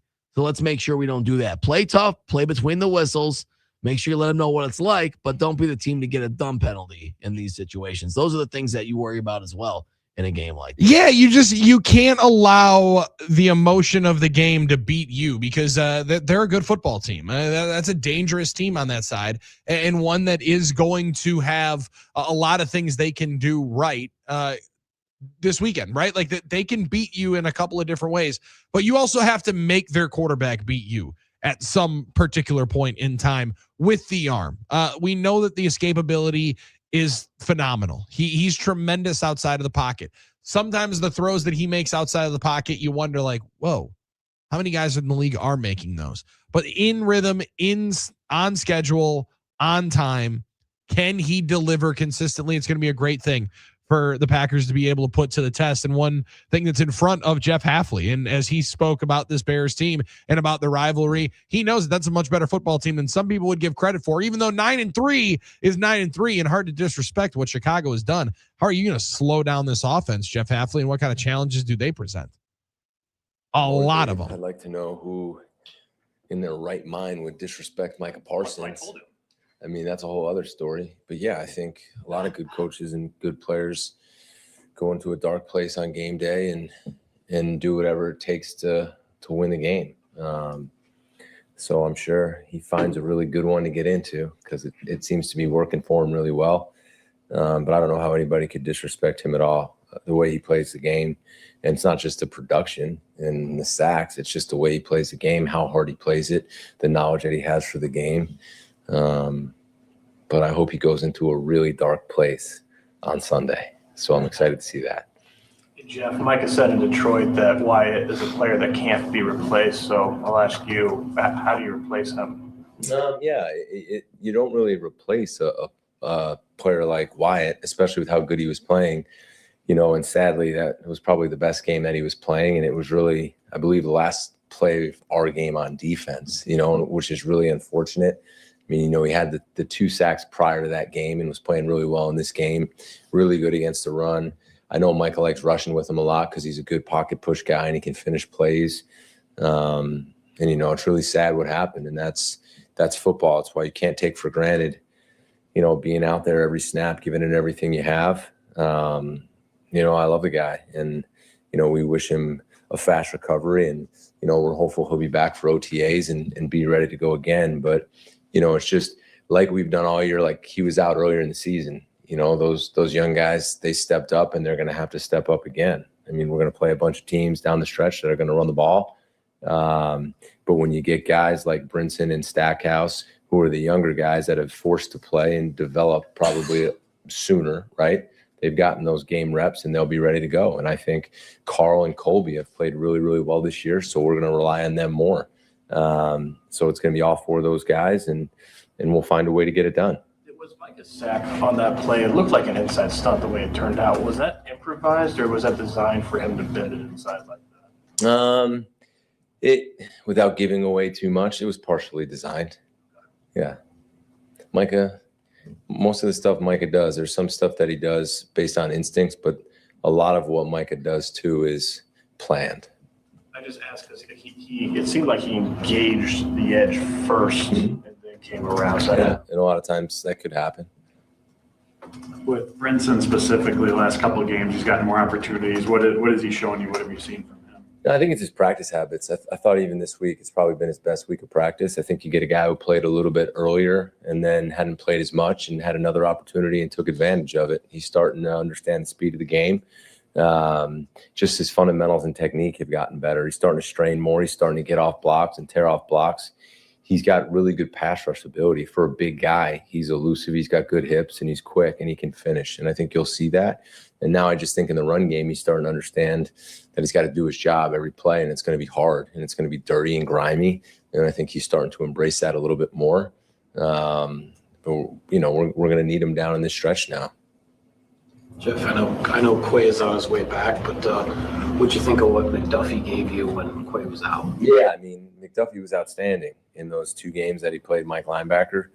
I think the communication and the ability to take the call for myself and get the guys lined up and make adjustments, with him throughout the game. And, on the 3rd down stop that we had, we were in a call and they came out in a set and he slid the front.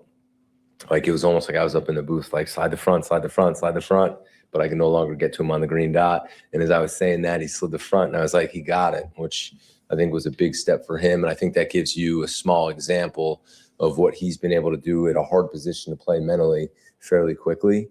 And then nothing else surprises me. I mean, the guy's as tough as they come. He's going to give everything he has on every single play for his teammates and for his coaches and for the Green Bay Packers. And he's physical and he knocks guys backward and he's solid in the run game. And he's just a fighter. So I love the guy. I think he's got the respect of every person in this organization. And he's going to continue to play a lot of football for us. Hey, Jeff, you know how head coaches are in this league, they rarely say anything inflammatory about each other. So what did you make of it when Ben Johnson said what he said at his introductory press conference? Did you take that as a poke at the coaching staff as a whole? I don't think too much into it. Introductory press conferences, at times you're trying to win the press conference. At times things come out maybe one way or the other, but I don't look into that stuff very much, honestly. I'll leave that between those two, and we'll figure it out on Sunday. Well said by Jeff Hafley in the like response. As listen, there's a lot of things that you can say. We'll let our play on Sunday do the talking, but I can't get into all that. Right about intro press conference, but I think also deep down, I hope he can't wait to get. There was a good subtle. There was a good pause there for a second. I am very, very excited for that post game handshake. No doubt about it. Definitely hope that it's the Packers running across the field to celebrate. As listen, the Packers in December under LaFleur are 20-4. It's pretty impressive when you talk about what they've done in December. And listen, December is one to remember. At least that's what Toyota would let you know. That's right. So it's time for a Toyota-thon Jordan Love performance to roll through Lambeau Field coming up this weekend. Check this out. When we were talking about just how important the game is for both sides, and I would say it's more important for the Packers because the home date in 13 days is in for the Bears.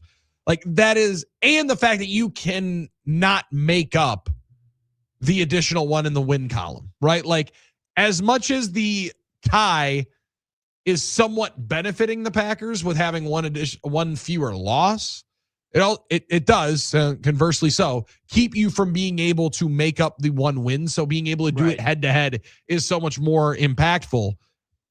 But the Bears sit atop the NFC North with a 9-3 record, but hold just a 77% chance, Armen, of making the playoffs entering Week 14. That's the lowest probability among the 7 NFC teams currently slotted in the playoff picture. That's interesting. Feels relatively low. Stems from their 37% chance as this continues. 37% chance to win the NFC North, as the Packers at 8-3-1 currently hold the highest probability of winning the division at 55%. A win over Green Bay would bolster the Bears' playoff chances to 92%, while a loss would decrease not a ton, only go to 70%, but would slice their chances of winning the NFC North quite a bit to just 22%. On the other hand, for the Packers, they hold the 6th seed currently. A win over the Bears would increase their playoff chances to a 95% lock, and a loss would push them to a 70% chance of making the playoffs. So maybe more benefit, bigger in terms of those numbers for the Bears. Yeah. But, I mean, 95% chance of making the playoffs with a win. It's all but locking in your spot if you can go and get yourself a dub. It's a huge, huge game. I still say bigger for the Packers to get this one coming up on Sunday. Yeah, obviously big for everybody. The reality is, though, if you put it in terms like that, you could say in terms of what literally is a must win or important win situation, it's, your chances to get to the tournament and things like that and get yourself in the best position to be in the tournament, then you really get to those type of games. But yeah, it's an important game for both sides. There's no way around it. And just like last week was, just like we find a lot of these games in the league, every game is important. Every win's important. So you try to go after and get it. Yeah, but to your point, I don't think it's the end of the world for either team if they don't win this game, because you had that repeat matchup in 2 weeks. And I keep thinking that that's the most interesting part, undercurrent of this whole matchup, is you have to go right back and do it again in 14 days. So we'll see how this thing goes. Billy, we've talked about it all week, and we've got like 15 more minutes to do it. And I'm excited because, man, it feels like one of those games that we'll be talking about for a long time, except for the fact that they're playing it. Except for the fact that you're going to do it right away again coming up in in 13 days. But, man, I just can't wait for the game to finally get here. We're so close. We got our predictions coming up on the other side, as well as yours at 877-794-1973.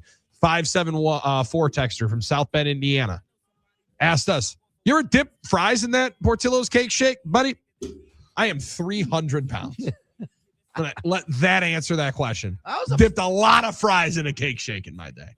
Pause. I think I don't really know that that's a pause anymore, but I appreciate it. Oh yeah. No. Anyway, I normally dip in the It was a Wendy's thing with the Frosty. That's where I went with that. Yes, that's a good one too. Because the Frosty is a little bit easier with the fries. Sure. Also, I would get that more often than the cake shake because I like the cake shake, but it's a big old boy. That's a huge deal. And that's a big kind of endeavor to take on. That's The an Frosty's like adventure. Just a regular, Sweet, I'll get a little junior Frosty. Yeah, exactly. Yeah. Throw away. A little cool down here. 877-794-1973. Heat it up one more time on the other side. It's no BS on the game. Go ahead, get down. Get down, girl, go ahead, get down. Get down, girl, go ahead. Now, I ain't saying you a gold digger, you got knees. You don't want to do the smoke. Stay tuned. You do like to grab attention. No BS will be back in just a moment. Packers, Bears for the top of the NFC North. Man, that's a big game. Big game for sure. Obviously, NFC North matchup, and obviously the Bears #1 in the NFC and top in the NFC North right now. So it'll be a great game, and obviously a game we got to go out there and handle business. It's a long time rivalry, and had good back and forth for a long time. But it was fun, just the atmosphere of playing against them. You could feel the energy when we play against them. Every time we play them, we know what they're going to bring competition-wise, and they know the same from us. So it's always a fun game to play, fun environment to be in, and obviously the fans enjoy it, so it's fun. Billy and Armen are getting you ready for the matchup all morning on the game. iHeartRadio. Here are the top Eagles songs that you've thumbed up. Number 3. Life in the Fast Lane. He was too tired to make it. She was too tired to fight about it. Life in the fast lane surely make you lose your mind. Life in the fast lane. Life in the fast lane. Everything all the time. Number 2. Take It Easy. Take it easy. Take it easy. Don't let the sound of your own wheels make you crazy. Come on, baby. Don't say maybe. Number 1. Hotel California. There were voices down the corridor. I thought I heard them say, welcome to the Hotel California. Such a lovely place, such a lovely place, such a lovely place. Hear more from the Eagles and similar artists now. Search for the Eagles on iHeartRadio. All your favorite music, All your favorite stations. all free. Now, a year in rock spotlight from 1977.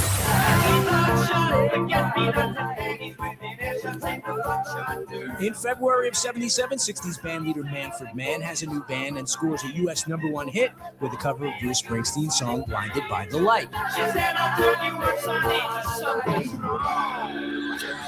In March, Foreigner released their debut album. It goes to #4 in the U.S., driven by 2 top 10 singles, Cold as Ice and Feels Like the First Time.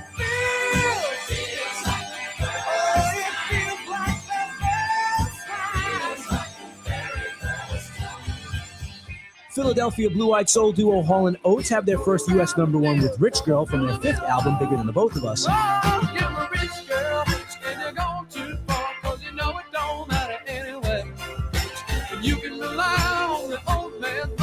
Fleetwood Mac's album Rumors is released. It's their second #1 album in a row in the U.S., dominating the charts at #1 for 31 weeks. It spawns 4 top 10 singles, including the #1 Dreams. When the rain washes you clean, you know.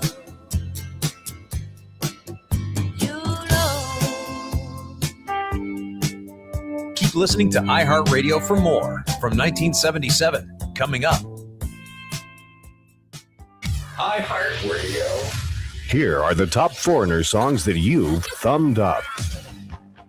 Number 3.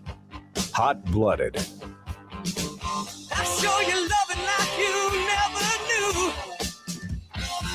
That's why I'm hot-blooded. Check it and see. Feel the fever burning inside of me. Come on, baby, do you do more than dance? Number 2. I Want to Know What Love Is. Change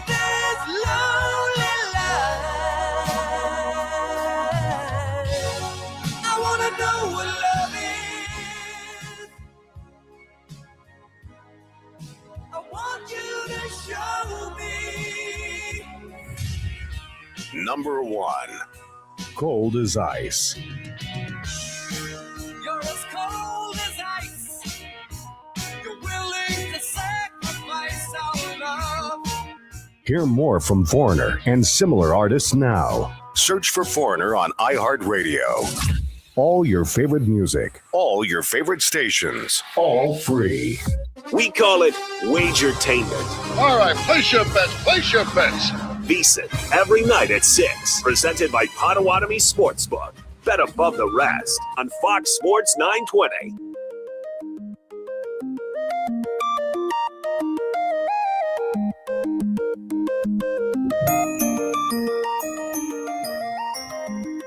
One final time before we send you off into your college football championship weekend and Bears-Packers weekend. It's no BS on the game. That's Armen Sari, and I'm Billy Schmid. Check this out for this weekend. Competing Giants quarterbacks. Not for playing time, but for air time. Yesterday, CBS announced that Russell Wilson will be joining them as a guest analyst coming up on Sunday, since the Giants are on their bye week during the NFL Today. Starting that old transition to broadcasting, starting that post-playing career transition. Might have been a good idea to start that transition like 2 years ago. Maybe. So, I mean, he's getting paychecks. I don't know. I mean, yeah, okay, yeah. Russell Wilson going to be on CBS NFL Today. Right. Fox NFL Sunday just announced Jameis Winston will be joining them as a guest analyst on Sunday during the Giants bye week. So both Giants backup quarterbacks, active Giants backup quarterbacks, will be filling in as guest analysts during their bye week and potentially auditioning for their next positions and next career paths. Now, Jameis seems like he'll do better, right? It just feels like he's got that funny Jameis on a personality. microphone's awesome. Yeah. We got to watch him a little bit at Super Bowl when he was working the crowd going into the stadium around Radio Row. Different level of energy. Now, Russell's very polished, but is he too robotic? You know what the interesting thing is? You never know, though, until in that format, you're in front of the camera in a different situation where it's not totally free form, right, Billy? You're on a desk. I'm interested to see how these things turn out a little bit. We love that we're broadcasting nerds. We like watching this stuff. Let me ask you this. Yeah. Whose football career? Jameis Winston or Russell Wilson's? Who would I rather have? Well, it's hard not to say Russell because he hoisted the Lombardi. Hoisted the Lombardi trophy. It's hard not to say Russell. Jameis Winston hoisted a national championship and a Heisman trophy. That's a good point. And was the number 1 overall pick. The Heisman. I forgot about the Heisman. Russell made more money. I mean, not that matters everywhere, but that's part absolutely of it. makes it absolutely matters. Clowned less. That's a very fair question. Jameis has been clowned less. I think he has a better Q rating amongst the public. People laugh with Jameis more than I think at Jameis. I think people laugh at Russell Wilson after the crab legs incident. That's the only thing really but that was so long ago now. People forget about it.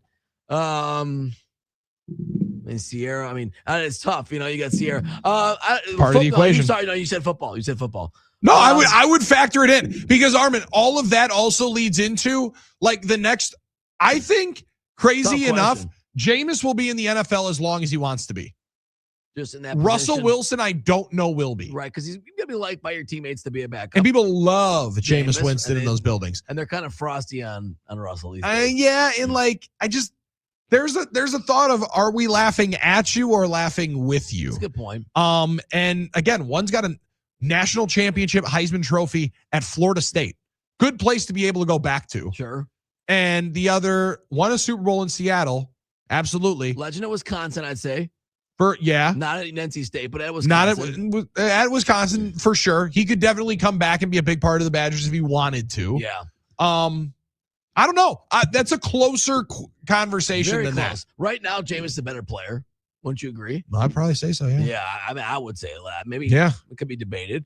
But Russell's had great moments in this league, too. And Jameis doesn't have to deal with Future for the next, 14 years with that's it right there. baby Future in the mix. You know what? Here's what I'm going to say.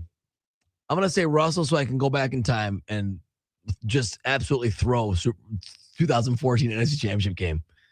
Okay, I'm gonna go back. He tried it. He tried the entire game. Yeah, so he actively tried to. He threw 5 picks. It's amazing. How could a guy in that position get 5 picks and win the NFC Championship game? But Aaron Rodgers never got that luxury. You know what I mean? It just shows you how unfair it is. But you know what? It shows you how it's not just about that position, Billy. This game is more than that position. That's true. You know, we often think it's that position. Well, and I mean that's the other thing. Like That's crazy. you have to That ain't factor right. You also got to factor in Russell Wilson's like Q rating with the teammates on that team. Like none of those guys rock with Russ anymore. No, they don't. I guess I haven't kept up with Kelvin Benjamin but and the rest of the whatever it was 2013 Seminoles.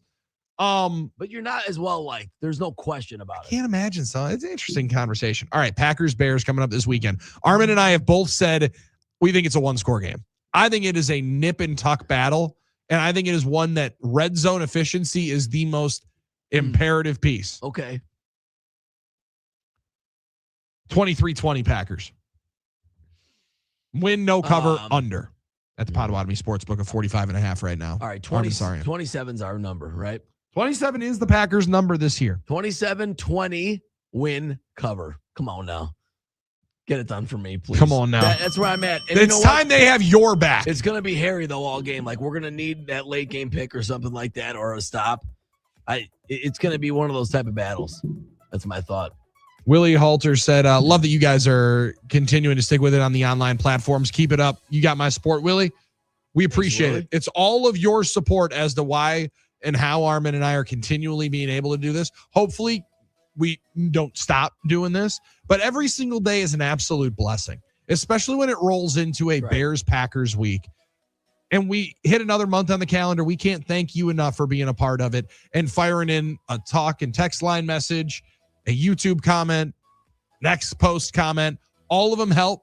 And we can't thank you guys enough for rocking with us and being with us. And rock with us on Monday on a Victory Chicken Monday. Packers beat the Bears coming up this weekend. Armin, great work this week. You too, buddy. Let's do it again coming up on Monday on a Victory Chicken Monday. Thanks to the voice of the Green Bay Packers, Wayne Larrivee, for joining us. Thanks to all of you beautiful people for being here as well. We'll talk to you coming up on Monday. And we'll talk to you on Packers OT on Sunday from Lambeau Field. Drew and KB are talking sports and stuff every weekday from 2 to 6. We welcome one of our favorites. Bear fan Bob is on line 1. Caleb Williams. I'm still not a big fan, guys. Make no mistake about it. Yes, aren't you the guy who called him Caleb McNown? And nothing has changed. If the Packers want to do us a favor, put them out of the game and put in Tyson Bagent, and this game will be over very, very quickly. Ooh, that's how good that. Oh. You know, when the Philly game, the numbers are the numbers. You know, Caleb McNabb.